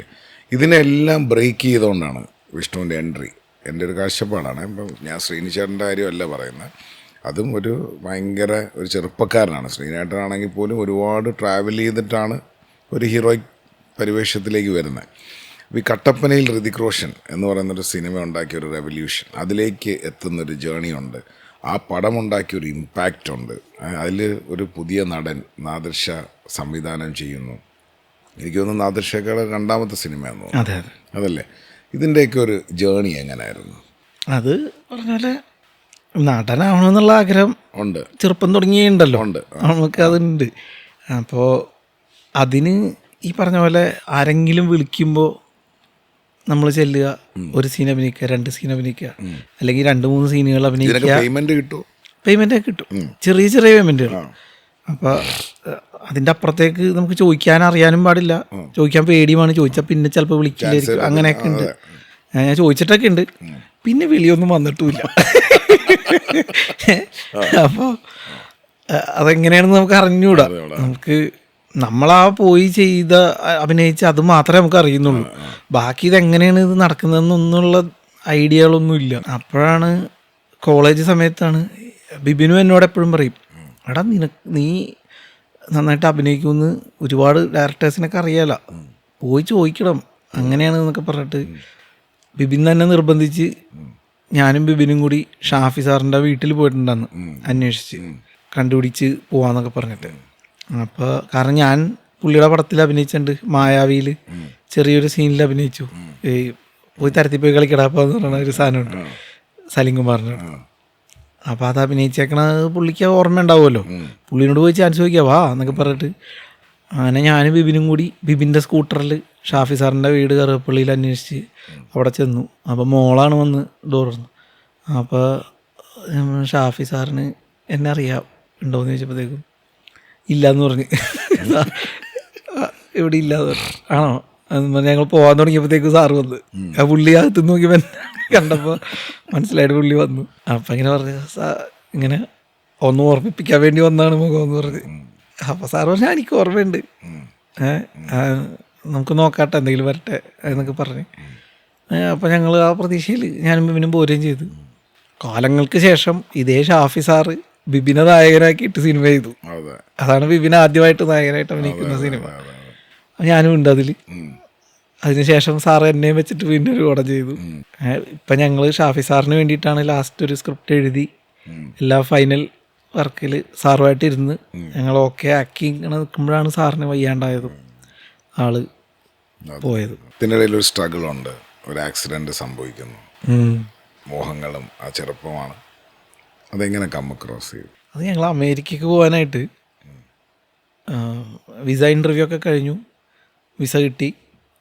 ഒരു തവണ അമേരിക്ക ഷോ ചെയ്തതാണ് ഞങ്ങൾ, ജയറാം ഷോ 2015 എന്ന് പറഞ്ഞിട്ട് 2015. അത് കഴിഞ്ഞ് 16 കോളേജൊക്കെ കഴിഞ്ഞു. കോളേജും കഴിഞ്ഞ് ഒരുപാട് കഴിഞ്ഞിട്ടാണ് ട്രൂപ്പൊക്കെ ആയിട്ട് നടക്കുന്നതും. അതും കഴിഞ്ഞ് ഇങ്ങനെ എന്താ പറയുക, വല്ലപ്പോഴും കിട്ടണ ഇത് ചെയ്തതുകൊണ്ട് നമുക്ക് അങ്ങനെ കാര്യമുണ്ടെന്ന് തോന്നണില്ല. നമുക്ക് നല്ല വേഷം കിട്ടണമെങ്കിൽ നമ്മൾ തന്നെ എഴുതണം എന്നുള്ളൊരു ബോധ്യം വന്നപ്പോഴാണ് ഈ നൗഫലിക്ക ബിബിൻ്റെ അടുത്ത് പറയണത്, ബിബിനൊക്കെ ചെയ്യണ സ്കിറ്റിനൊക്കെ ഒരു സിനിമാറ്റിക് പരിപാടി ഉണ്ട്, നിങ്ങളൊരു സിനിമയ്ക്കുള്ള സ്ക്രിപ്റ്റ് എഴുതും, നിങ്ങളെ വെച്ചിട്ട് ഞാൻ പടം ചെയ്യാമെന്ന് പറഞ്ഞപ്പോഴാണ് എന്നാൽ പിന്നെ നമുക്ക് ഒന്ന് എഴുതിയാലോ എന്നും പറഞ്ഞിട്ട്. ബിബിൻ റൈറ്റർ ആയതുകൊണ്ട് അവൻ ഒരുപാട് പ്രോഗ്രാമിന് എഴുതണമുണ്ട്, അവനോട് ഇങ്ങനെ എഴുതാൻ പറഞ്ഞതാണ്. അപ്പോൾ ബിബിനപ്പോൾ എൻ്റെ ഒരു, ഞാനും ബിബിനും കൂടി ഇരിക്കുമ്പോഴുള്ളൊരു വൈബ് ഞങ്ങൾക്ക് രണ്ടുപേർക്കും അങ്ങോട്ടും ഇങ്ങോട്ടും വർക്കാണ്. പല സ്കിറ്റിൻ്റെ ഡിസ്കഷനൊക്കെ ഞാനും കൂടെ ഇരിക്കുന്നിട്ടൊക്കെ ഉള്ളതാണ്. പിന്നെ എന്തെങ്കിലും പ്രോഗ്രാമിനൊക്കെ സ്കിറ്റ് എഴുതാനും പ്ലാനിങ് ആയിട്ട് ഇരിക്കുമ്പോഴൊക്കെ ഞാൻ ഇരിക്കണമുണ്ട്. അപ്പോൾ അവൻ പറഞ്ഞ് എന്നോടും ചോദിച്ച് നമുക്ക് സ്ക്രിപ്റ്റ് എഴുതാനിരുന്നാലോ എന്ന് ചോദിച്ചു. അന്ന് വരെ എൻ്റെ ചിന്തയിലില്ല സ്ക്രിപ്റ്റിനെ കുറിച്ചൊരു പരിപാടി. എഴുത്തെന്ന് പറഞ്ഞ പരിപാടി നമ്മളെ ഇല്ല, അഭിനയിക്കുക എന്നുള്ള മാത്രമേ ഉള്ളൂ. ബിബിനും അത് മാത്രമേ ആദ്യം ഉണ്ടായുള്ളൂ. പിന്നീടാണ് നൗഫലിക്കായിട്ട്. അപ്പം ഇങ്ങനെ നൗഫലിക്കൊരു ഇത് പറഞ്ഞതിൻ്റെ പേരിലാണ് നമുക്ക് അഭിനയിക്കാം, നമ്മൾ തന്നെ നായകന്മാരാവാനായിട്ട് വേറെ വഴിയൊന്നുമില്ല, നമ്മൾ തന്നെ എഴുതലേ ഉള്ളൂ, അല്ലെങ്കിൽ ഈ പറഞ്ഞ എന്തെങ്കിലുമൊക്കെ ചെറിയ ചെറിയ വേഷങ്ങളല്ലേ കിട്ടുള്ളൂ എന്ന് പറഞ്ഞിട്ട് ഞങ്ങൾ എഴുതാനായിട്ടിരുന്നത്. ഞങ്ങൾ എഴുതി വന്നപ്പോൾ ഞങ്ങൾക്കും ഭയങ്കര രസമായിട്ട് തോന്നി. നൗഫലിക്കടുത്ത് പറഞ്ഞപ്പോൾ പുള്ളിക്കും അത് രസമായിട്ട് തോന്നി. പക്ഷെ ആ സമയത്താണ് ഈ സാറ്റലൈറ്റ് ഇല്ലാതെ പടം ചെയ്തിട്ട് കാര്യമില്ല എന്നുള്ളൊരു നിലയിലേക്ക് എത്തി. മറ്റത് പടം അനൗൺസ് ചെയ്ത ചാനലുകാർ സാറ്റലൈറ്റിൻ്റെ എമൗണ്ട് കൊടുക്കുമായിരുന്നു. അപ്പോഴാണ് നൗഫലിക്ക നമ്മളോട് പറഞ്ഞ് എഴുതിക്കോ ധൈര്യമായിട്ട്, ഇപ്പോൾ പൈസ എന്തായാലും ചാനലിൽ നിന്ന് കിട്ടുമല്ലോ, ധൈര്യമായിട്ട് പടം ചെയ്യാന്നുള്ളത്. അപ്പോൾ ഇത് പടം ഇറങ്ങിക്കഴിഞ്ഞാലേ ഓടിയാലേ സാറ്റലൈറ്റ് എടുക്കുള്ളൂ എന്നുള്ള അവസ്ഥയൊക്കെ വന്നു തുടങ്ങിയപ്പോൾ നൗഫലിക്കയും പറഞ്ഞ് നമുക്കിതിൽ ഒരാളെങ്കിലും ഹീറോനെ വേറെ വെക്കണം എന്നാലേ നടക്കുള്ളൂ എന്ന് പറഞ്ഞപ്പോൾ ഞങ്ങൾക്കും ഇതായി, ഓ നമ്മളില്ലേ എന്നാൽ വേണ്ട എന്നൊക്കെ പറഞ്ഞിട്ട് അതങ്ങനെ ഇരുന്നു പോയി. അപ്പോൾ പുള്ളിയും അപ്പം ചെയ്യാനൊരു സാധ്യതയില്ലാന്ന് തോന്നിയപ്പോൾ അത് പിന്നെ അങ്ങനെ കയ്യിലിരുന്നു പോയി. പിന്നെ ഞങ്ങൾ ഇതിങ്ങനെ കയ്യിലിരിപ്പുണ്ടല്ലോ, ഷാജോൻ ചേട്ടനായിട്ടുള്ള എന്തോ ഡിസ്കഷനിലാണ് നമ്മുടെ കയ്യിൽ ഇങ്ങനെ ഒരു സ്ക്രിപ്റ്റ് ഉണ്ടെന്ന് പറഞ്ഞപ്പോൾ ഷാജോൻ ചേട്ടനൊന്ന് കേൾപ്പിക്കണമെന്ന് പറഞ്ഞ് പുള്ളീനെ കേൾപ്പിച്ചപ്പോൾ പുള്ളിക്ക് ഭയങ്കര ഇഷ്ടമായി വായിച്ച് കേൾപ്പിച്ചത്. പുള്ളി പറഞ്ഞ് നന്നായിട്ടുണ്ട് എന്ന് പറഞ്ഞു. അപ്പോൾ ഞങ്ങൾക്കൊരു രസമായി, പുള്ളിയുടെ കെയർ ഓഫിൽ ഒരാളെടുത്ത് പറയാം എന്നൊക്കെ പറഞ്ഞു. അങ്ങനെ നിൽക്കുമായിരുന്നു. ആ സമയത്തിന് ആദർശക്ക ഷാജോൻ ചേട്ടനായിട്ട് കണ്ടപ്പോഴാണ് ഞങ്ങളുടെ കയ്യിലൊരു സംഭവം ഉണ്ടെന്ന് പറഞ്ഞിട്ടുണ്ടായി. പിന്നെ ആദർശക്ക ബഡായി ബംഗ്ലാവിൻ്റെ ഷൂട്ടിംഗ് ഫ്ലോറിൽ മുകേഷ് ഏട്ടനെ ഒരു അമേരിക്കൻ ഷോയുടെ കാര്യം സംസാരിക്കാൻ വേണ്ടി കാണാൻ ചെന്നപ്പോൾ ബിബിൻ അവിടെ വെക്കണം. അപ്പോൾ ബിബിനോട് പറഞ്ഞു, ബിബിൻ അന്ന് ബഡായി ബംഗ്ലാവ് എഴുതുന്നുണ്ട്, ബിബിനോട് പറയടാ ഷാജോൻ പറഞ്ഞല്ലോ നിങ്ങളുടെ കയ്യിൽ എന്തോ സ്ക്രിപ്റ്റ് ഉണ്ടെന്ന്, അതൊരു ദിവസം വന്ന് പറയുന്നവർ. അവൻ പറഞ്ഞാൽ ആ പറയായിക്കാന്ന് പറഞ്ഞു. അന്ന് തന്നെ ജിസ്മോൻ ചേട്ടനും ചെന്നുണ്ട് അവിടെ ബഡായി ബംഗ്ലാവിൽ. അപ്പോൾ ജിസ്മോൻ ചേട്ടനും ബിബിൻ്റെ അടുത്ത് പറഞ്ഞ് നല്ല സ്ക്രിപ്റ്റ് വല്ലതുകൊണ്ട് എനിക്ക് പറയാനോട്ടാന്ന് പറഞ്ഞു. അപ്പോൾ ബിബിൻ അന്ന് എന്നെ വിളിച്ചേക്കാം വൈകുന്നേരം, എടാ ഇന്ന് ജിസ്മോൻ ചേട്ടനും ആദർശിക്ക രണ്ടുപേരും ഇങ്ങനെ സ്ക്രിപ്റ്റ് ഉണ്ടെങ്കിൽ പറയാൻ പറഞ്ഞിട്ടുണ്ട്, നമുക്ക് പറഞ്ഞാലോ. ഞാൻ പറഞ്ഞ് ജിസ്മോൻ ചേട്ടൻ ഇപ്പോൾ ബൈസിക്കിൾ തീവ്സ് എന്ന് പറഞ്ഞ പടം ചെയ്ത് ഹിറ്റായിട്ട് നിൽക്കുവാണ്, ജിസ്മോൻ്റെ അടുത്ത് നമുക്ക് പോവാം, അതിനു മുമ്പ് ആദർശിക്ക് അടുത്ത് പോയിട്ട് ഒരു റിഹേഴ്സൽ പോലെ പറഞ്ഞു നോക്കാം, പുള്ളിക്ക് എന്തായാലും ഇഷ്ടപ്പെടാൻ വഴിയില്ല ആഷിക്കയുടെ സ്റ്റൈല് ചിലപ്പോൾ ഇതായിരിക്കില്ല, നമ്മൾ ഉദ്ദേശിച്ചേക്കണമെന്ന് ചിലപ്പോൾ പുള്ളിക്ക് ഇഷ്ടപ്പെടാൻ വഴിയില്ല. ഞങ്ങൾ പല പല പുതിയ പാറ്റേണൊക്കെ ഇതിൽ പിടിക്കാനൊക്കെ ശ്രമിച്ചിട്ടുണ്ട്. ഇതൊന്നും പുള്ളിക്ക് ചിലപ്പോൾ വർക്കായില്ലെങ്കിൽ പുള്ളി വേണ്ടാന്ന് പറയുമല്ലോ. അങ്ങനെയാണെങ്കിൽ നമുക്ക് ജിസ്മോൻ്റെ അടുത്ത് വന്നിട്ട് പോവാം, ഒരു പറയാനൊരു പ്രാക്ടീസിന് ആദ്യം ആഷിഖിനെ പോയി കാണാമെന്ന് പറഞ്ഞു. അങ്ങനെ ആഷിഖ് അടുത്ത് ചെന്നപ്പോൾ ഒക്കെ പറഞ്ഞ് ചുരുക്കി കഥ എന്ന് പറയാൻ പറഞ്ഞു. അങ്ങനെ പറയാൻ എനിക്ക് അറിയാൻ പാടില്ല. കഥ പറച്ചില് സമ്മാനം വാങ്ങിച്ച ആളാ അത്. പക്ഷേ 5 മിനിറ്റ് കൊണ്ട് ഉണ്ടാക്കി പറയണ കഥ ഇത് ഇത്ര എഴുതി വെച്ചേക്കല്ലേ. അങ്ങനെ പറയാൻ ഇക്ക ഞങ്ങളൊന്ന് വായിക്കാം. പുള്ളി പറഞ്ഞാൽ എന്നാൽ വായിക്ക്, ആദ്യത്തെ കുറച്ച് വായിക്ക് എന്ന് പറഞ്ഞു. എന്നാൽ ശരി എന്ന് പറഞ്ഞിട്ട് അങ്ങനെ വായിച്ചു തുടങ്ങിയതാണ്. പക്ഷേ നിർത്താൻ പറയാൻ പുള്ളിക്ക് തോന്നിയില്ല, അറ്റം വരെ വായിച്ച്. അപ്പോൾ 2.5 മണിക്കൂർ കഴിഞ്ഞിട്ടാണ് പുള്ളി എണീറ്റിട്ട് നേരെ ഷെയ്ക്കാൻ വന്നിട്ട് പറഞ്ഞു, ഇൻഷാല്ലാ എൻ്റെ ആദ്യ സിനിമയായിട്ട് ഞാനിത് ചെയ്യുന്നു എന്ന് പറഞ്ഞു. അപ്പോൾ പുള്ളി എണീറ്റ് എന്ന് പറയുമ്പോൾ പുള്ളിയുടെ വീടിൻ്റെ ഫ്ലാറ്റിൽ ബാക്കിൽ ഇങ്ങനെ മറ്റേ പരിശുദ്ധ കാബയുടെ ഇതൊക്കെയാണ് വെച്ചിട്ടുള്ളത്. അപ്പോൾ ഞങ്ങൾക്ക് ഭയങ്കര ദൈവികമായ ഒരു അന്തരീക്ഷം ഫീൽ ചെയ്യാണ്. എന്ന് പറഞ്ഞ പോലത്തെ ഒരു ഫീലാണ്. അപ്പോൾ ഞങ്ങൾ ഷെയ്ക്കാൻ കൊടുത്തപ്പോൾ ഞാനും ബിബിനുമേ ഇത് ശരിക്കും സെറ്റായോ. അപ്പോൾ ബാബിയും കുട്ടികളും ഇക്കടെ വൈഫും മക്കളും അപ്പുറത്ത് നിന്ന് അവരും കേട്ടിട്ടുണ്ട് ഇവിടെ പറയണതൊക്കെ. അവർക്കും ഭയങ്കര ഇഷ്ടമായിരുന്നു. പിന്നീട് ഇക്ക ഞങ്ങളോട് പറഞ്ഞു. അത് കഴിഞ്ഞൊരു ഒരാഴ്ച കഴിഞ്ഞപ്പോൾ ഇക്ക വിളിച്ചിട്ട് എന്താ ഇത് ചെയ്യണ്ടേ, നിങ്ങൾ എന്ത് വെറുതെ വന്നിട്ട് പറഞ്ഞിട്ട് പോയാണോ എന്ന് ചോദിച്ചു. അപ്പം ഞാനും ചെന്നൈയിലാണ്, ഈ നൗഫൽക്കയുടെ അസിസ്റ്റൻ്റായിട്ട് ഞാനന്ന് വർക്ക് ചെയ്യുന്നുണ്ട് ഒരു പ്രോഗ്രാമിൽ. ബിബിനപ്പോൾ ബഡായ ബംഗ്ലാവിൻ്റെ വർക്കുമായിട്ടിരിപ്പുണ്ട്. അപ്പോൾ അതിലേക്ക് ഇവിടെ ഒന്ന് പറഞ്ഞൊന്ന് സെറ്റിലാക്കിയിട്ട് ഇപ്പോൾ വരാമെന്ന് പറഞ്ഞിട്ട് ഞങ്ങൾ 2 പേരും രാജിവെക്കുകയാണ്. ഞാൻ നൗഫൽക്കടുത്തും ബിബിൻ ഇവിടെ ഡയാന ചേച്ചിയുടെ അടുത്തും ഡയറക്ടേഴ്സിൻ്റെ അടുത്ത് പറഞ്ഞു ഞങ്ങൾ സിനിമ എഴുതാൻ വേണ്ടി പോവുകയാണ്, ഓക്കെയാണെന്ന് പറഞ്ഞിട്ട്. ഞങ്ങൾ നിലവിൽ ചെയ്തുകൊണ്ടിരുന്ന പരിപാടി നിർത്തിയിട്ടാണ് ഇക്കായിട്ട് വന്ന ഒന്നും കൂടി ഒന്ന് ഫൈൻ ട്യൂൺ ചെയ്ത് എഴുതാൻ വേണ്ടിയിരുന്നു. എഴുതി ഡയലോഗ്സ് കുറച്ച് കറക്ഷൻ ഉണ്ടായിരുന്നതും കൂടി അങ്ങോട്ട് ചെയ്ത് കഴിഞ്ഞപ്പോഴേക്കും ഇനി ആരാ കാണണമെന്നുള്ളത് നമ്മളെ വെച്ച് ചെയ്യൽ നടക്കില്ല എന്ന് നമുക്ക് മനസ്സിലായി. അപ്പോൾ ഇക്ക പറഞ്ഞ് ഇത് നിങ്ങളും പുതിയ ആൾക്കാർ, ഞാനും പുതിയ ആളാണ്, ആദ്യമായിട്ട് സിനിമയാണ്. അപ്പോൾ ആൾക്കാർ കാണണമെങ്കിൽ ഇതിലൊരു സ്റ്റാർ ആരെങ്കിലും വേണം, അതുകൊണ്ട് നമുക്ക് അടുത്ത പടം നിങ്ങളെ വെച്ചിട്ട് എഴുതിയാലും കുഴപ്പമില്ല, പക്ഷേ ഇത് ഫസ്റ്റ് പടം നിങ്ങൾക്കൊരു അഡ്രസ്സ് കിട്ടണ്ടേ, അതിന് നമ്മുടെ വീട്ടുകാർ മാത്രം കണ്ടാൽ പോരല്ലോ എന്നാണ് പുള്ളി പറഞ്ഞത്. കറക്റ്റാന്ന് ഞങ്ങൾക്ക് മനസ്സിലായി, കാരണം 2 വർഷമായിട്ട് കയ്യിലിരിക്കുക ചുമ്മാ ഈ സ്ക്രിപ്റ്റ്. കാണാമെന്ന് പറഞ്ഞിട്ട് ഞങ്ങൾ പല പല നടന്മാരുടെ അടുത്ത് കാണാൻ പോയായിരുന്നു. അപ്പോൾ ഓരോരോ കാരണങ്ങൾ കൊണ്ട് ആദ്യം പോയ 2-3 പേര് നടപടി ആയില്ല. അപ്പോൾ ഇത് ചെയ്യണം. അപ്പോൾ പ്രൊഡ്യൂസർ ആൽവിൻ ആൻഡ് ചേട്ടനാ. അപ്പോൾ ആൽവിൻ ചേട്ടൻ പറഞ്ഞു അല്ലെങ്കിൽ നമുക്ക് 2 കൽപ്പിച്ച് യുവമാരെ വെച്ചാണ് ചെയ്യാം എന്ന് പറഞ്ഞു. അപ്പം ഞങ്ങളുടെ മനസ്സിൽ പക്ഷെ ഞങ്ങൾക്ക് പേടിയുമുണ്ട്, കാരണം അങ്ങനെ ചെയ്തിട്ട് കാര്യമില്ല എന്നുള്ളൊരു സാധനം നമുക്ക് മനസ്സിലായി. ആദ്യം എഴുതാതിരിക്കുമ്പോഴുള്ള അതിനേക്കാളും ബോധ്യം വന്നു നമുക്ക് മനസ്സിലായി. അങ്ങനെ ഞങ്ങൾ ഒരു ആക്ടറുടെ അടുത്ത് കഥ പറയാൻ പോയിട്ട് നടപടി ആവില്ല എന്ന് മനസ്സിലായി, കാരണം പുള്ളി കഥേനെക്കുറിച്ചൊന്നും പറയാനില്ല. കേട്ട് കഴിഞ്ഞിട്ട് അതിനെക്കുറിച്ചൊന്നും പറയാനില്ല, വേറെ കാര്യമൊക്കെ പുള്ളി പറഞ്ഞുകൊണ്ടിരിക്കണം. എൻ്റെ വണ്ടിയുടെ ടയർ മാറ്റാൻ സമയമായി, ഇക്കടെ വണ്ടിയുടെ ടയർ എവിടെ അതൊക്കെ ചോദിച്ചു.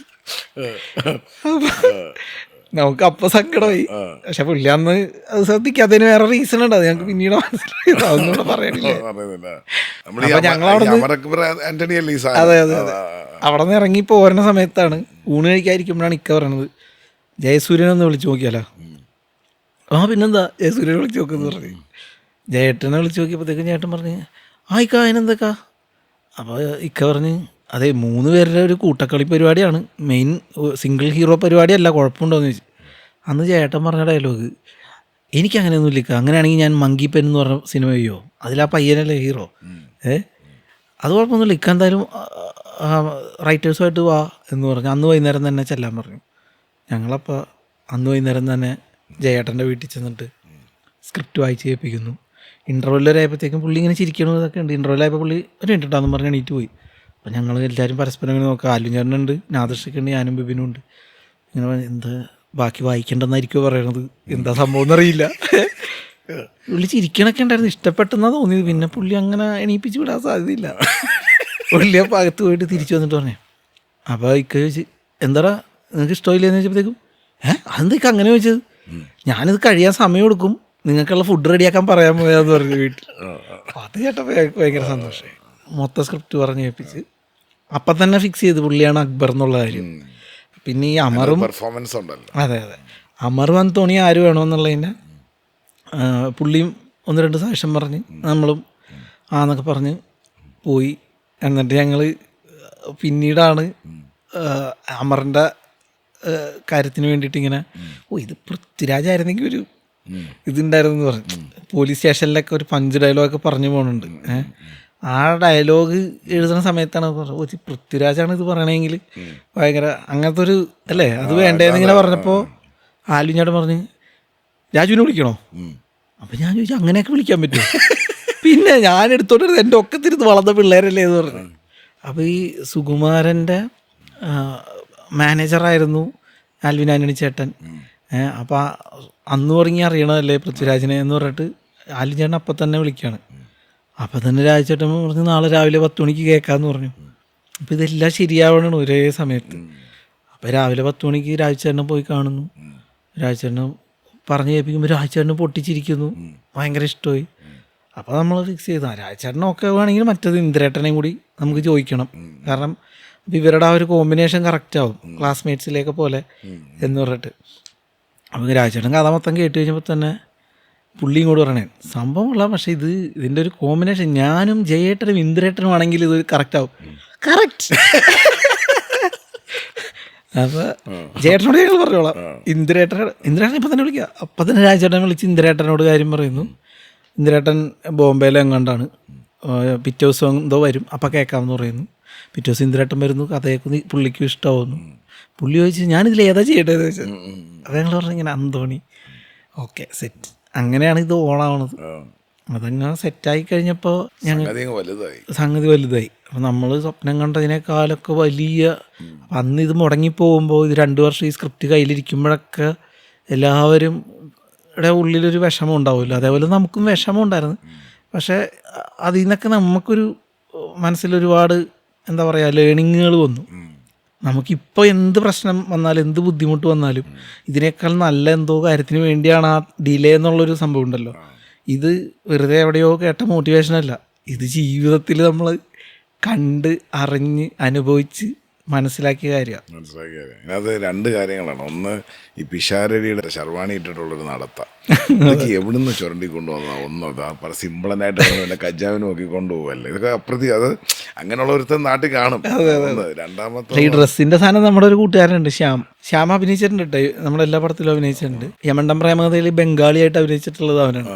അപ്പൊ ശ്യാമിന്റെ പ്രത്യേകതയാണ് അവൻ ഈ പറഞ്ഞ പോലെ ഞങ്ങള് പാലയില് ഒരു കുറച്ചുള്ളിലേക്ക് പോകണം. അവിടുത്തെ ഒരു ചെറിയൊരു ക്ലബിൻ്റെ ഒരു പരിപാടി. അപ്പോൾ ഈ ഷർട്ട് പോലും ഇടാണ്ടൊക്കെ ഈ കുന്തങ്കാലിലൊക്കെ വന്ന് ചില മടക്കുവാപ്പന്മാരൊക്കെ വന്നിരിക്കണ അങ്ങനത്തെ ഒരു പരിപാടി. അപ്പോൾ അവിടെയും ഷർവാണി ഇട്ടിട്ടാണ് ഇവൻ ആങ്കറിങ്ങിന്. അപ്പം ട്രൂപ്പിന് വേണ്ടി ഒരു ഷർവാണി മേടിച്ചു കൊടുത്തിട്ടുണ്ട്. അതുകൊണ്ട് അത് തന്നെ ഇട്ട് പ്രോഗ്രാം ചെയ്യണമല്ലോ. അത് ഇട്ട് കയറി വന്നിട്ട് എന്നാൽ ചേട്ടന്മാരെ ചേച്ചിമാരെ എന്ന് പറയണതിന് വരെ ഇവൻ സ്ഥിരം പറയണ ലേഡീസ് ആൻഡ് ജെന്റിൽമാൻ എന്ന് പറഞ്ഞു. ഇവൻ്റെ ഈ ഷർവാണിയും ഇതും ഞങ്ങളുടെ ഇടയിലൊരു ട്രോൾ സാധനമാണ് സ്ഥിരം. അത് വെച്ചിട്ടാണ് ഡെവലപ്പ് ചെയ്തത്.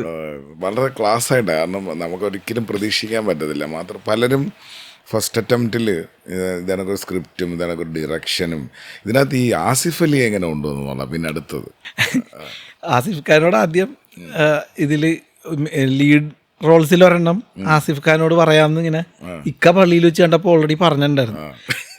അപ്പോഴാണ് പക്ഷെ ഇവരുടെ ഒരു കോമ്പിനേഷൻ വർക്കാണെങ്കിൽ രാജു ചേട്ടനും ഇന്ദ്രേട്ടനും ജയേട്ടനും എന്നുള്ള ഇതാണല്ലോ. അല്ലെങ്കിൽ പിന്നെ ഇവരുടെ അമറിൻ്റെ ഒക്കെ ക്യാരക്ടറൈസേഷനിൽ വ്യത്യാസം വരും. അപ്പോൾ ആസിഫ് ഖാനടുത്ത് മറ്റേ ഗസ്റ്റ് റോൾ പരിപാടി ചെയ്യാൻ ചോദിക്കാൻ ഒരു മടിയുമുണ്ട്. എന്നാലും നമുക്ക് ചോദിക്കാമെന്ന് പറഞ്ഞിട്ട് ചോദിച്ചു നോക്കിയതാണ്. പക്ഷെ പുള്ളി വളരെ പ്രൊഫഷണലായിട്ട് നമ്മളോട് ചെല്ലാൻ പറഞ്ഞു. നമ്മൾ ചെന്നപ്പോഴാണ് പുള്ളി ഞെട്ടിപ്പോണം. കാരണം അസുരവിത്ത് എന്ന് പറഞ്ഞ പടം അതിനും 2 വർഷം മുമ്പ് ഞാൻ പുള്ളിയുടെ കൂടെ അഭിനയിച്ചതാണ്. അപ്പം അതിൽ പുള്ളിയുടെ ഗ്യാങ്ങിൽ 5-8 പേരുണ്ട്. അതിൽ മെയിനായിട്ട് 2-3 പേരാണുള്ളത്. അതും കഴിഞ്ഞിട്ടുള്ളൊരു ആളായിട്ട് ഞാൻ ആ ഗ്യാങ്ങിലുണ്ടായിരുന്നു. അപ്പോൾ അതിൽ ഗണപതി, മക്ബൂൽ സൽമാൻ ഒക്കെ ഉണ്ട് ആ പടത്തിൽ, ആസിഫ് ഖാടെ കൂടെ. അപ്പം ഞാനും ഉണ്ട് ആ കൂട്ടത്തിൽ. അപ്പോൾ നീയാണ് ഇതിൻ്റെ. അപ്പോൾ അതേപോലെ ബിബിൻ പുള്ളി ആസിഫ് ഖാൻ ഇൻ്റർവ്യൂവിന് കളിയും ചിരിയും എന്ന് പറഞ്ഞ പ്രോഗ്രാമിന് സൂര്യ ടി വിയിൽ ഗസ്റ്റായിട്ട് വരുമ്പോൾ അവിടുത്തെ ആ പ്രോഗ്രാമിൻ്റെ എഴുത്തുകാരനായിട്ട് ബിബിനെ പരിചയമുണ്ട്. അപ്പോൾ എടാ നിങ്ങളാണ് ഇതിൻ്റെ സ്ക്രിപ്റ്റ് എന്ന് ചോദിച്ചു. അപ്പോൾ പുള്ളി നമ്മളോട് ഭയങ്കര ഹൃദയത്തിൽ എന്ന് പറഞ്ഞ് എടാ പ്രൗഡ് ഓഫ് യു മാൻ എന്നൊക്കെ പറഞ്ഞിട്ട് പറഞ്ഞു. അപ്പോൾ നമുക്ക് ഭയങ്കര ഞങ്ങൾ ആദ്യമായിട്ടൊരു സിനിമ എഴുതി അതിൻ്റെ സ്ക്രിപ്റ്റുമായിട്ട് ചെല്ലുന്നു. അപ്പോൾ ആസിഫ് ഖാക്ക് അറിയാം ഇത് പൃഥ്വിരാജ്, ജയസൂര്യ, ഇന്ദ്രജിത്തൊക്കെ ചെയ്യാൻ പോകുന്ന മൾട്ടി സ്റ്റാർ പടമാണ്. അതിലെ ക്യാമിയോ അപ്പിയറൻസ് പുള്ളി ചെയ്യാൻ പോവാണ്. അപ്പോൾ ഇത് ആരാണ് ഇതിൻ്റെ റൈറ്റർ നോക്കുമ്പോൾ ഞങ്ങൾ അത് കണ്ടപ്പോൾ പുള്ളിക്ക് ജെന്യൂനായിട്ട് ഉള്ളിൽ നിന്നൊരു സന്തോഷം നമ്മളോട് കാണിച്ചപ്പോൾ നമുക്ക് ഭയങ്കര സന്തോഷമായി. അപ്പോൾ പുള്ളിയുടെ ഇൻട്രോയും അടിപൊളി ഇൻട്രോയാണ് അതിൽ. ആ പടത്തിലെ ക്ലൈമാക്സിലും ഉണ്ടല്ലോ അതിൻ്റെ ഒരു ട്വിസ്റ്റും സാധനമൊക്കെ. ഇതിനകത്ത് ഞാൻ വീണ്ടും ചോദിച്ചിട്ട് നമുക്കൊരു സ്ട്രഗിളുണ്ട്. ഇപ്പോൾ നമ്മൾ പറയുന്ന എല്ലാം നമ്മളെ ജേണിയിൽ ഡെവലപ്പ് ചെയ്ത് വന്നിട്ടുള്ള കാര്യം. ഒരു വലിയ ആക്സിഡൻറ്റ് സംഭവിക്കുന്നു. അത് കട്ടപ്പന കഴിഞ്ഞിട്ടാണ്. കട്ടപ്പനയിലെ ഋത്തിക് റോഷൻ ഇറങ്ങി 1 ഹിറ്റ് 100 days കഴിഞ്ഞു. അതിൻ്റെ CD ഇറങ്ങി. CD ഇറങ്ങിയതിൻ്റെ പിറ്റേ ദിവസമാണ് ഇത് സംഭവിക്കുന്നത്. നമ്മുടെ സ്ട്രീറ്റ് ലൈറ്റ്സ് എന്ന് പറഞ്ഞ് മമ്മൂക്ക പ്രൊഡ്യൂസ് ചെയ്യുന്ന പടം, മമ്മൂക്ക അഭിനയിക്കുന്ന പടം. അപ്പോൾ അതിൽ ഞാൻ ഒരു വേഷം അഭിനയിക്കുന്നുണ്ട്. കട്ടപ്പന കഴിഞ്ഞിട്ട് ഇമ്മീഡിയറ്റ് ചെയ്യുന്ന പടം അതാണ്. കട്ടപ്പനയുടെ ക്യാമറാമാനാണ് ഈ പടം ഡയറക്റ്റ് ചെയ്യുന്ന ശ്യാം ദത്ത്. അപ്പോൾ അതിൻ്റെ ഷൂട്ട് തുടങ്ങി. ആദ്യത്തെ ദിവസം ഷൂട്ട് ചെയ്തു, 2ാം ദിവസം ഷൂട്ട് ചെയ്യുക ഫോർട്ട് കൊച്ചിയിൽ. അത് ഷൂട്ട് ചെയ്യുമ്പോഴിങ്ങനെ ഒരു ചേസിങ് ആണ്. സമ്പത്ത് റാം എന്ന് പറഞ്ഞ ആക്ടർ എന്നായിട്ട് ഓടിക്കുന്നതാണ്. ഒരു ഇടവഴി കൂടി ഓടുമ്പോൾ ഒരു ഇങ്ങനെ എന്താ അഴയൊക്കെ കെട്ടി തുണികളൊക്കെ ഉണ്ട്, അതിൻ്റെ മുകളിൽ കൂടിയൊക്കെ ചാടി ഓടുന്നു. ക്യാമറ കൂടെ ഓടുന്നു, ക്യാമറ ഫ്രണ്ടിൽ അങ്ങനെ അങ്ങനെ പല ആംഗിളിലൊക്കെ ഷോട്ടുകൾ എടുത്തുകൊണ്ടിരിക്കുന്നു. അപ്പോൾ എന്നോട് ആരോ ഒരു പയ്യൻ വന്നിട്ട് പറഞ്ഞു, ഓഹ് ആ കൈ ഇങ്ങനെ പിടിച്ചിട്ടുള്ള ഓട്ടം പൊളിച്ചിട്ടാന്ന് പറഞ്ഞു. ഞാൻ താങ്ക് യു, ഹാപ്പി. അത് കഴിഞ്ഞ് ക്യാമറ ഒരു സ്കൂട്ടറിൽ കയറ്റി. സ്കൂട്ടറിൻ്റെ ബാക്കിൽ ക്യാമറാമാൻ തന്നെ ഡയറക്ടർ. പുള്ളി ക്യാമറയായിട്ട് ഇങ്ങനെ ഇരുന്ന് ടുവേർഡ്സ് ക്യാമറ ഓടണം. അപ്പോൾ ഒരു ഇടവഴിയിൽ ഇങ്ങനെ തിരിഞ്ഞു വരണം. ഈ ഇടവഴി തിരിഞ്ഞിങ്ങോട്ട് വരുമ്പോൾ അപ്പം കൊണ്ടുവന്ന് ബേബി മെറ്റൽ ഇറക്കിയായിരുന്നു ഈ ഇടവഴി മൊത്തം. അപ്പോൾ ഈ ചവിട്ടിയ കാല് അകത്തേക്ക് കുഴിഞ്ഞു പോകുന്ന രീതിയിൽ അത്രയും കനത്തിൽ ഇത് കൊണ്ടുവന്ന് ജസ്റ്റ് ഇറക്കിയിട്ടുണ്ടായിരുന്നു. അതിലേക്കാണ് ഈ ഓടിച്ചെന്ന് കാല് കൊണ്ടുപോയി. അപ്പോൾ ഈ ഓടിയിട്ട് ഇങ്ങനെ തിരിയാൻ പറ്റിയില്ല. കാലതിൻ്റെ അകത്ത് ഹോൾഡായി പോയപ്പോൾ നേരെ അങ്ങനെ മറിഞ്ഞു വീണു. ടക്കെന്ന് പറഞ്ഞൊരു സൗണ്ട് കേട്ട് ഞാൻ നിലത്ത് വീഴുകയും ചെയ്തു. അപ്പോൾ ഞാൻ ഓർത്ത് എൻ്റെ തലയോട്ടിയുടെ ഇടോ സൗണ്ട് കേട്ടത്. ഞാൻ ഇങ്ങനെ മുഖം തൊട്ട് നോക്കണ്ട് ചോരവനുണ്ടോന്ന്. അപ്പോൾ നോക്കുമ്പോൾ ഒരു കൈ ഇവിടെ എത്തിയിട്ടുള്ളൂ. മറ്റേ കൈ വെച്ച് ഞാൻ മുഖം തൊട്ട് വന്നു. പക്ഷേ ആ കൈ എത്തിയിട്ടില്ല. നോക്കുമ്പോൾ താഴെ കിടക്കണ കൈ ഇവിടെ ഇങ്ങനെ കിടക്കുക, പൊങ്ങണില്ല. ഞാൻ പൊക്കുമ്പോൾ നോക്കുമ്പോൾ ഇവിടെ അനങ്ങുന്നുണ്ട്. എന്നുവെച്ചാൽ ഇവിടുത്തെ എല്ലാം ഒടിഞ്ഞു പോയേക്കണം. അപ്പോൾ ഷർട്ട് ഇവിടം വരെ ഇങ്ങനെ ഉള്ളതുകൊണ്ട് അത് കാണൂല. അപ്പോൾ ഒരാളെന്നെ ഈ കൈ പിടിച്ച് എണീപ്പിക്കാൻ വേണ്ടി വന്നു. ഞാൻ പറഞ്ഞു ചേട്ടത്തോടല്ലേ കൈ ഒടിഞ്ഞിട്ടുണ്ടെന്ന് പറഞ്ഞു. ഞാൻ ഒരു ഒച്ച കേട്ടു, ടക്കടെന്ന് പറഞ്ഞിട്ട് ഒരു ഒച്ച കേട്ട്. ഞാനപ്പോൾ അവിടെ നിന്ന് ഞാൻ തന്നെ എടുത്ത് കൈ ഇങ്ങനെ മടിയിലേക്ക് വെച്ചിട്ട് എണീക്കാൻ നോക്കുമ്പോൾ ഇതിൻ്റെ അകത്തുനിന്ന് എന്നൊക്കെ പറഞ്ഞിട്ട് ഒച്ച കേൾക്കാം, ചെവിയുടെ ഉള്ളിൽ കേൾക്കാം. ഞാൻ പറഞ്ഞു കൈ ഒടിഞ്ഞിട്ടുണ്ടെന്ന് പറഞ്ഞു. അപ്പോൾ വണ്ടിയൊന്നും അങ്ങോട്ട് എടുക്കാനുള്ള തൊട്ടപ്പുറത്തൊരു ഓട്ടോറിക്ഷ കിടപ്പുണ്ട്. ഈ ഓട്ടോറിക്ഷ കയറി നേരെ ഹോസ്പിറ്റലിലേക്ക് പോകാമെന്ന് പറഞ്ഞ് ആ ഇടവഴി കൂടി തന്നെ ഓട്ടോറിക്ഷ കയറി ഹമ്പൊക്കെ ചാടുമ്പോൾ ഇതിൻ്റെ അകത്ത് പിന്നെ സൗണ്ട് കേൾക്കും, ഇത് പറഞ്ഞു. നേരെ ഹോസ്പിറ്റലിൽ ചെന്നപ്പോഴത്തേക്കും കട്ടപ്പന ഇറങ്ങി അങ്ങോട്ട് 100 days ആയി തിളങ്ങി നിൽക്കുക. തലേദിവസം CD ഇറങ്ങിയിട്ടുണ്ട്. ഹോസ്പിറ്റലിൽ ചെന്ന് ഈ വണ്ടിയിൽ നിന്ന് അങ്ങോട്ട് ഇറങ്ങുമ്പോൾ തന്നെ ഹോസ്പിറ്റലിൽ അവിടെ നിന്ന് വെച്ചാൽ ഒരു നീ മറ്റേ കട്ടപ്പനല്ലേ ഒരു ഫോട്ടോ എടുത്തോട്ടെ. അതിൻ്റെ ഇടയിൽ നേരെ ഇത് എക്സ്റേ എടുക്കാൻ വേണ്ടി കയറ്റിയപ്പോഴത്തേക്കും അപ്പോൾ എനിക്ക് എന്താണ് പറ്റിയേക്കണത് ഒരു ഇതില്ല. ഞാൻ പണ്ട് ഈ അസുരവിത്ത് എന്ന് പറഞ്ഞ ഷൂട്ടിൻ്റെ ഇടയിൽ ആസിഫ് ഫൈറ്റിൻ്റെ ഇടയിൽ ഇതേപോലെ കൈ എവിടെയോ നിലത്ത് പോയി കുത്തിയിട്ട് കരഞ്ഞുകൊണ്ട് പുള്ളിനെ ആശുപത്രി കൊണ്ടുപോകണുണ്ട്. പിറ്റേ ദിവസം പുള്ളി മറ്റേ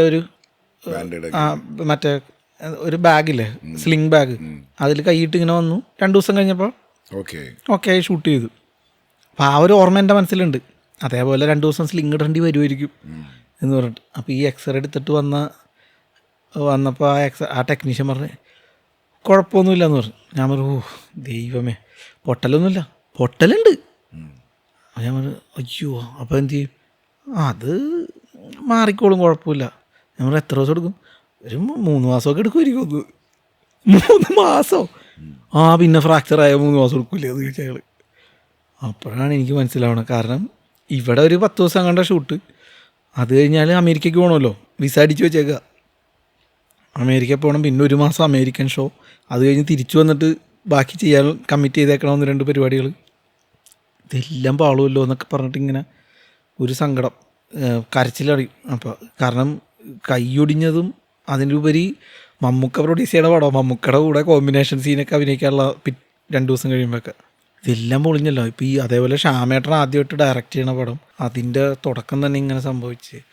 അപ്പോൾ ഇവിടെ നിന്ന് നേരെ മെഡിക്കൽ ടെസ്റ്റിലേക്ക് കൊണ്ടുപോയിക്കോന്ന് ഇവർ പറയുകയും ചെയ്ത്. അതെന്തിനാണെന്ന് എനിക്ക് മനസ്സിലായില്ല. മൾട്ടിപ്പിൾ ഫ്രാക്ചറാന്ന് പിന്നെയാണ് പറഞ്ഞത്. അപ്പോൾ ഞാൻ കൈ അനങ്ങണ്ടോന്ന് നോക്കുന്നുണ്ട്. അപ്പോൾ ഇങ്ങനെ കാണിച്ചു നോക്കിയിട്ട് ഇവിടെ അനങ്ങണില്ല. മെഡിക്കൽ ട്രസ്റ്റ് ഹോസ്പിറ്റലിൽ എത്തിക്കഴിഞ്ഞപ്പോഴാണ് ഡീറ്റെയിൽ ആയിട്ട് അവരും ഈ എക്സ്റേ ഒക്കെ എടുത്തു.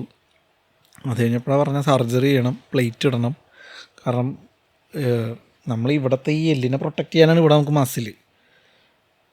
പക്ഷേ ഇത് പുറകിൽ നിന്ന് അടികൊണ്ടാണ് കോൺക്രീറ്റ് പോസ്റ്റിൽ അടിച്ചത്. അപ്പോൾ അങ്ങനെയാണ് എല്ല് ഒടിഞ്ഞു പോയത്. അപ്പോൾ സർജറി വേണമെന്നൊക്കെ പറഞ്ഞു. അപ്പോൾ ഈ സ്വെല്ലിങ് മാറണ വരെ വെയിറ്റ് ചെയ്യണം സർജറിക്ക്, അങ്ങനെയൊക്കെ പറഞ്ഞ് അതിനുവേണ്ടി അങ്ങനെ നിൽക്കുക. അപ്പോൾ സർജറി എന്നിട്ട് പിറ്റേ ദിവസം കണ്ടായത്. അപ്പോൾ എൻ്റെ വീട്ടിലേക്കൊക്കെ വിളിച്ച് പറഞ്ഞ് അമ്മയൊക്കെ വന്നു. എൻ്റെ കൂട്ടുകാരൻ റിദിൻ അവൻ ഓടിപ്പാഞ്ഞ് വന്നു. നാദിർഷിക്ക വന്ന് കാഷ്വാലിറ്റിയിൽ കിടക്കുമ്പോൾ തന്നെ നാദിർഷിക്ക ഇവിടെ നിന്ന് വിവരം അറിഞ്ഞിട്ട് മെഡിക്കൽ ട്രസ്റ്റിലെത്തി. അപ്പോൾ അതുവരെ ഞാനിങ്ങനെ ഭയങ്കരമായ ചിന്തകളിൽ ഇങ്ങനെ തല ഇങ്ങനെ പെരുത്തുകൊണ്ടിരിക്കുക. കരയണമുണ്ട് ഇടയ്ക്ക്. ശ്യാമേട്ടൻ ഇരുന്ന് കരയുന്നു ഡയറക്ടർ. പുള്ളിക്കും ഭയങ്കര ബുദ്ധിമുട്ട്. പിന്നെ ആദർശിക്ക ഇടക്ക് വന്നിട്ട് പുള്ളിയുടെ മുഖമൊക്കെ കാണുമ്പോൾ തന്നെ ഭയങ്കര ടെൻഷനിൽ വന്നിട്ട് നാഷിക്ക എൻ്റെ നെറ്റിയിൽ കൈ വെച്ചിട്ട് ഒന്നുമില്ല പോട്ടെ എന്ന് പറഞ്ഞു. നാഷിക അത് തൊട്ടപ്പില്ലേ ഐസ് പോലെ എടുത്ത് തണുത്തു പോയി. എന്തോ ഒരു ഭയങ്കര ആശ്വാസം കിട്ടി അന്നേരം നാഷിക്ക വന്നപ്പോൾ. അങ്ങനെ കുഴപ്പമില്ല എന്നുള്ളതായി. പിന്നെ സർജറിയൊക്കെ കഴിഞ്ഞ് ബോധം വന്നപ്പോൾ പിറ്റേ ദിവസം ഞാൻ നോക്കുമ്പോൾ റൂമിലേക്ക് പരിചയമുള്ള ഒരാൾ കയറി വന്നു. നോക്കുമ്പോൾ മമ്മൂക്ക ഹൈദരാബാദിലാണെന്ന് എനിക്കറിയാം. പുള്ളി അവിടുത്തെ ഷൂട്ടൊക്കെ നിർത്തി വെച്ചിട്ട് വന്നേക്കാ. എന്താടാന്നൊക്കെ ചോദിച്ചിട്ട്. അപ്പം ഞാനെന്ത് ചെയ്യാൻ, അത് പിന്നെ അതിന് കൈ ഇതൊക്കെ പറഞ്ഞിട്ട് എങ്ങനെയുണ്ട് വേദന ഉണ്ടാവുന്നൊക്കെ ചോദിച്ചു. ഞാൻ പറഞ്ഞു ഇല്ല ഇപ്പം കുഴപ്പമില്ല ഇതൊക്കെ പറഞ്ഞു. എന്നിട്ട് എന്തൊക്കെയോ പോട്ടെ സാരമില്ല ശരിയാക്കാം, നീ വിഷമിക്കൊന്നും വേണ്ട, പടമൊക്കെ വേറെ പടം ചെയ്യാമല്ലോ നമുക്ക് എന്നൊക്കെ പറഞ്ഞിട്ട് സമാധാനമൊക്കെ ഇട്ട് പോയി. അപ്പോൾ എൻ്റെ വിചാരം എന്നോടപ്പോൾ ഡോക്ടർ പറഞ്ഞതെന്ന് പറഞ്ഞാൽ ഒരു 3 മാസം എടുക്കും എന്ന് പറഞ്ഞു. അപ്പോൾ ഈ സർജറിയുടെ ഈ സ്റ്റിച്ചും ഇതൊക്കെ അഴിക്കാൻ കുറച്ച് ദിവസം കഴിയുമ്പോൾ ചെല്ലണമല്ലോ. കുറച്ച് ദിവസം കഴിഞ്ഞാൽ അത് അഴിക്കാൻ ചെല്ലുമ്പോൾ ഈ പൊതിഞ്ഞ് വെച്ചേക്കണ സാധനം അഴിക്കുമ്പോൾ പിന്നെ ഇത് ഓക്കെ ആവുമെന്നാണ് എൻ്റെ വിചാരം. പൊതിഞ്ഞ് വെച്ചേക്കണ സാധനം അഴിച്ച് മറ്റേ സ്റ്റാപ്ലറൊക്കെ ഊരി, സ്റ്റാപ്ലർ പിന്നെ അഴിക്കണ പോലെ തന്നെ ഇത് ഊരണം. അത് ഊരിക്കഴിഞ്ഞപ്പോൾ കയ്യാനങ്ങണമൊന്നുമില്ല. ഞാൻ പറഞ്ഞു അപ്പോഴാണ് എനിക്ക് മനസ്സിലാവണത് ഇങ്ങോട്ട് കണക്ഷൻ കട്ടായി എന്നുള്ള കാര്യം. അപ്പോൾ ഡോക്ടർ പറഞ്ഞതെന്ന് പറഞ്ഞാൽ റേഡിയൽ നെർവ് എന്ന് പറഞ്ഞ നെർവുണ്ട്, അത് വലിഞ്ഞു പോയി, പൊട്ടിയിട്ടല്ല വലിഞ്ഞു പോയി. അപ്പോൾ അത് 1 മില്ലിമീറ്ററൊക്കെ ആയിരിക്കും ചിലപ്പോൾ ഒരു ദിവസം ഹീലാവുന്നത്. അതുകൊണ്ട് ഇതിൻ്റെ ഇടയിൽ വലിഞ്ഞു പോയാൽ അത്രയും ഭാഗത്ത് കണക്ഷൻ ഇല്ല. അത് ഹീലായി എന്ന് കണക്റ്റ് ആവുന്നോ അപ്പോഴേ ഈ ബ്രെയിനിൽ നിന്നുള്ള മെസ്സേജ് ഇപ്പുറത്തോട്ട് എത്തുള്ളൂ. അപ്പോഴാണ് ഈ കൈ പൊക്കാൻ പറ്റുള്ളൂ എന്ന് പറഞ്ഞു. ഞാൻ പറഞ്ഞാൽ ഓക്കെ അതെപ്പോൾ ശരിയാവും, അതൊരു 90 ഡേയ്സിനുള്ളിൽ എന്തായാലും ശരിയാവും എന്ന് പറഞ്ഞു. ഓക്കെ അപ്പോൾ അതിന് വേണ്ടിയിട്ട് ഫിസിയോതെറാപ്പി ചെയ്തുകൊണ്ടിരിക്കണം. അപ്പോൾ ഡെയിലി ഫിസിയോതെറാപ്പിസ്റ്റ് കാൽവിൻ ഡെയിലി വരും, വീട്ടിൽ വരും. ഡിസ്ചാർജ് ആയി കഴിഞ്ഞപ്പോൾ ഇവിടെയൊക്കെ കറണ്ട് കൊടുക്കും. ഒരു സാധനമുണ്ട്, അതിൻ്റെ പേര് ഞാൻ മറന്നുപോയി. അതിങ്ങനെ കറണ്ട് കൊടുത്തിട്ട് സ്വിച്ച് ഇട്ട് കഴിയുമ്പോഴത്തേക്ക് കൈ ഇങ്ങനെ ഒന്ന് അനങ്ങും. അത് ഓഫ് ചെയ്താൽ പിന്നെ അനങ്ങില്ല. അപ്പോൾ പിന്നെ ലെഫ്റ്റ് കൈ വെച്ചിട്ട് ഭക്ഷണം കഴിക്കലും ഒക്കെ ഈ കൈ അനങ്ങണില്ല. അങ്ങനെ ഇരിക്കുവാണ്. അപ്പോൾ ഈ 3 മാസം ആവണേൻ്റെ ഓരോ മാസം കഴിയുമ്പോഴും വീണ്ടും ചെക്കപ്പിനൊക്കെ പോകുന്നുണ്ട്, എക്സ്റേ ഒക്കെ എടുക്കുന്നുണ്ട്. സിനിമയെല്ലാം സ്റ്റോപ്പ്, അനങ്ങണില്ല. സിനിമയെല്ലാം പോയല്ലോ, ഒന്നും ചെയ്യാൻ പറ്റില്ല, റെസ്റ്റ് അല്ലേ. അപ്പോൾ ഞാനിവിടെ ഇങ്ങനെ സുഖമില്ലാണ്ട് ഇരിക്കണതുകൊണ്ട് എന്നെ കാണാൻ ആൻഡോ ചേട്ടൻ വന്നു, ആൻഡോ ജോസഫ്. ആൻഡോ ചേട്ടൻ വീട്ടിൽ വന്നു കഴിഞ്ഞപ്പോഴാണ് ആൻഡോ ചേട്ടൻ പറഞ്ഞത് നിങ്ങളുടെ എന്താണ് അടുത്ത പരിപാടി എന്ന് ചോദിച്ചു. അങ്ങനെയൊന്നുമില്ല, ഇതിപ്പോൾ ഇങ്ങനെ മുടങ്ങിപ്പോയല്ലോ. അപ്പോൾ പുള്ളി പറഞ്ഞ് അല്ല ദുൽഖറിന് വേണ്ടി ചെയ്യാനിരുന്ന പടമേ അതിൻ്റെ സ്ക്രിപ്റ്റ് ഫൈനലായിട്ടില്ല, അപ്പോൾ നിങ്ങളുടെ കയ്യിൽ വല്ല സംഭവം ഉണ്ടെങ്കിൽ നമുക്ക് പറയാമായിരുന്നു, അങ്ങനെയാണെങ്കിൽ നമുക്ക് സെപ്റ്റംബറിൽ ഷൂട്ട് ചെയ്യാമായിരുന്നു, ഇപ്പോൾ ചെയ്യാനിരുന്ന പടം എന്തായാലും നടക്കൂല, അത് മാറി എന്ന് പറഞ്ഞ സ്ക്രിപ്റ്റ്. ഞാൻ പറഞ്ഞു പിന്നെ ദുൽഖറിന് പറ്റിയ സാധനമാണ് ഞങ്ങൾ എഴുതിക്കൊണ്ടിരിക്കുന്നത്. ആണോ, അങ്ങനെയാണെങ്കിൽ പെട്ടെന്ന് അത് റെഡിയാക്ക് എന്ന് പറഞ്ഞു. നമ്മൾ പെട്ടെന്ന് റെഡിയാക്കാം. അപ്പം തന്നെ ബിബിനെ വിളിച്ചിട്ട് പറയാം എടാ ദുൽഖർ വെച്ച് നമ്മളത് ചെയ്തു, ഓക്കെ റെഡി എന്ന് പറഞ്ഞ ബിബിൻ നേരെ വരുന്നു. എന്നിട്ട് നമ്മൾ അതിനുള്ള പരിപാടികൾ പെട്ടെന്ന് റെഡിയാക്കുവാണ്. അപ്പോഴേക്കും 90 ഡേയ്സ് ആവാറായിട്ടാ കൈയിൻ്റെ. അപ്പോൾ 90 ഡേയ്സ് ആയ ദിവസം ഞാൻ നോക്കുമ്പോൾ ഈ വിരലിനൊരു ചെറിയ അനക്കം. രക്ഷപ്പെട്ട് ഓക്കെ. അപ്പോൾ വൈകുന്നേരം കാൽവിൻ വന്നപ്പോൾ ഞാൻ പറഞ്ഞു വളരെ കാഷ്വലായിട്ട് ഞാൻ പറഞ്ഞു എടോ കൈ ഇന്ന് അനങ്ങിയിട്ടാന്ന് പറഞ്ഞു. അപ്പോൾ ക്യാൽവിൻ ഇതൊക്കെ കുത്തുന്നതിൻ്റെ ഇടയിൽ എന്താന്ന് ഞാൻ പറഞ്ഞു കൈ അനങ്ങി എവിടെ എപ്പോൾ എങ്ങനെയാ ഞാൻ കാണിച്ചു കൊടുത്തത് ഇത് കണ്ടാന്ന് പറഞ്ഞു. ക്യാൽവിൻ അങ്ങോട്ട് സന്തോഷത്തിൽ തുള്ളിച്ചാർന്നു, ഭയങ്കര സന്തോഷം. എന്നിട്ട് ഇനി നമ്മൾ പഠിക്കും, ഇനി ഒന്നും നോക്കാനില്ല എന്നൊക്കെ പറഞ്ഞിട്ട് ഇവൻ കറണ്ട് വെക്കുന്നു, പിന്നെ അടിക്കുന്നു. അപ്പോൾ എന്നിട്ട് എന്നോട് അപ്പം പറഞ്ഞില്ല. പിന്നീട് കുറച്ച് ദിവസം കൂടി കഴിഞ്ഞപ്പോഴാണ് ക്യാൽവിൻ്റെ അടുത്ത് പറയണത്, ഈ ഓരോ മാസത്തെ റിവ്യൂ കഴിയുമ്പോഴും അതേപോലെ ഈ 3-ാം മാസം ആവണ ദിവസം റിവ്യൂവിന് വന്നു കഴിഞ്ഞപ്പോഴും ഡോക്ടറും ക്യാൽവിനൊക്കെ ആയിട്ടിരുന്ന് ചർച്ച ചെയ്ത് തീരുമാനിച്ചു, രക്ഷയില്ല, കൈ അനങ്ങുന്നു തോന്നണില്ല, ഒരു 1 ഇയർ ഇങ്ങനെ പോട്ടെ, കാരണം സർജറി ഇപ്പം തന്നെ അതൊന്നും ചെയ്യാൻ പറ്റില്ല. 1 ഇയർ ആയിട്ടും ശരിയായില്ലെങ്കിൽ ഒന്നും കൂടി സർജറി ചെയ്ത് റേഡിയൽ നെർവ് പിടിപ്പിക്കാനുള്ള പരിപാടി നോക്കാം എന്നിവർ ഡിസ്കസ് ചെയ്തിട്ട് വരുമ്പോഴാണ് ഞാൻ പറയണത് കൈ ഒന്ന് അനങ്ങിയെന്ന്. അപ്പോൾ എന്നോട് എന്താ പറഞ്ഞത്, 3 മാസം 90 days ആകുമ്പോൾ ശരിയാവും എന്ന് പറഞ്ഞു. അപ്പോൾ എനിക്കതേ അറിയുള്ളൂ. ഞാനത് അടിയുറച്ച് വിശ്വസിച്ചുകൊണ്ടാണ് 90th ഡേയിൽ ഈ വിരലനങ്ങി. അപ്പം നമ്മളെന്താണോ ഉള്ളിൽ വിശ്വസിക്കുന്നത് അത് നടന്നിരിക്കും. ഞാൻ കുഞ്ഞുനാൾ മുതൽ ഞാൻ നടനാവുമെന്ന് വിശ്വസിച്ചു, അത് നടന്നു.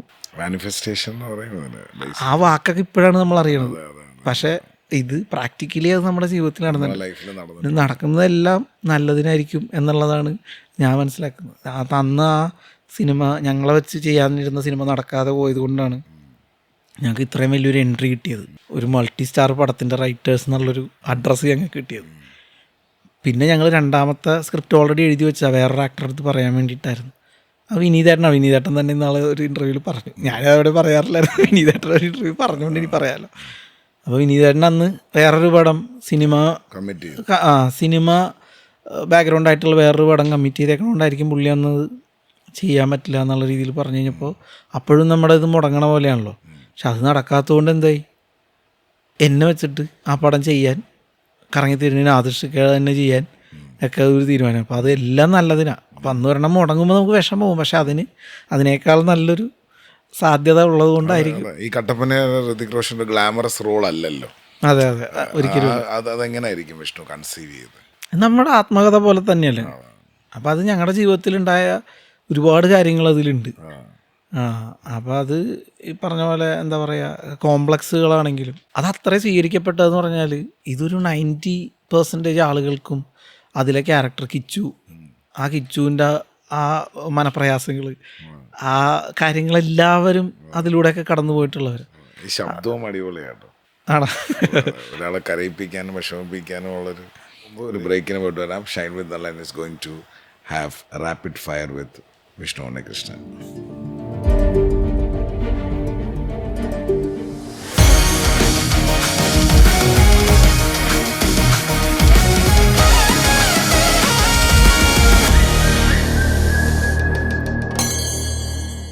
Vishnu Unnikrishnan, welcome back. We are going to have a rapid fire session. Okay. Fame or peace? Peace. Sure or no? Fame already ആയല്ലോ.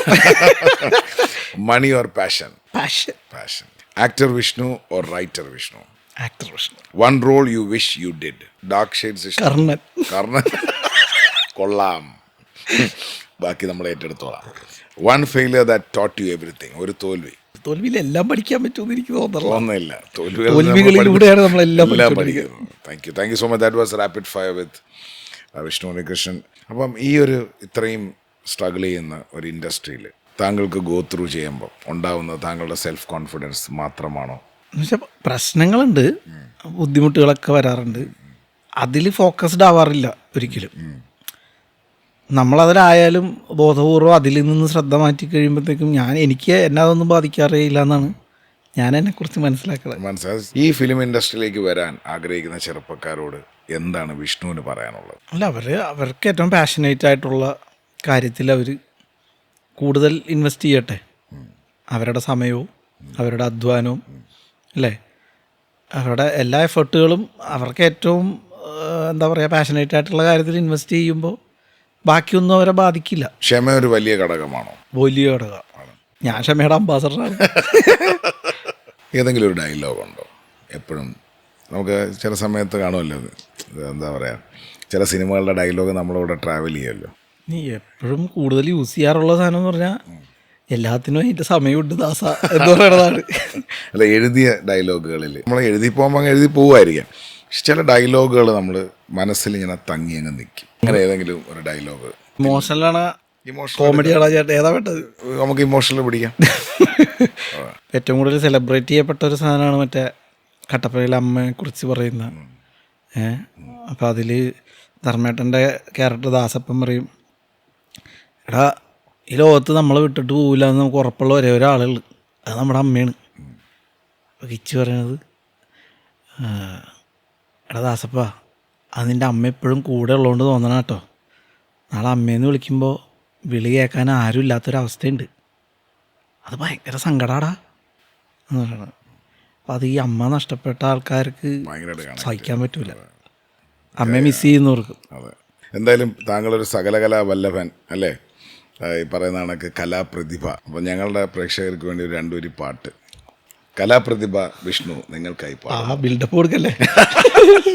അഴകേ അഴകേ നനു നനെ വീഴും മഴയേ, ഇനി എൻ മിഴികൾ ഒരു നിഴലായി നിൻ വഴിയേ, അഴകേ അഴകേ.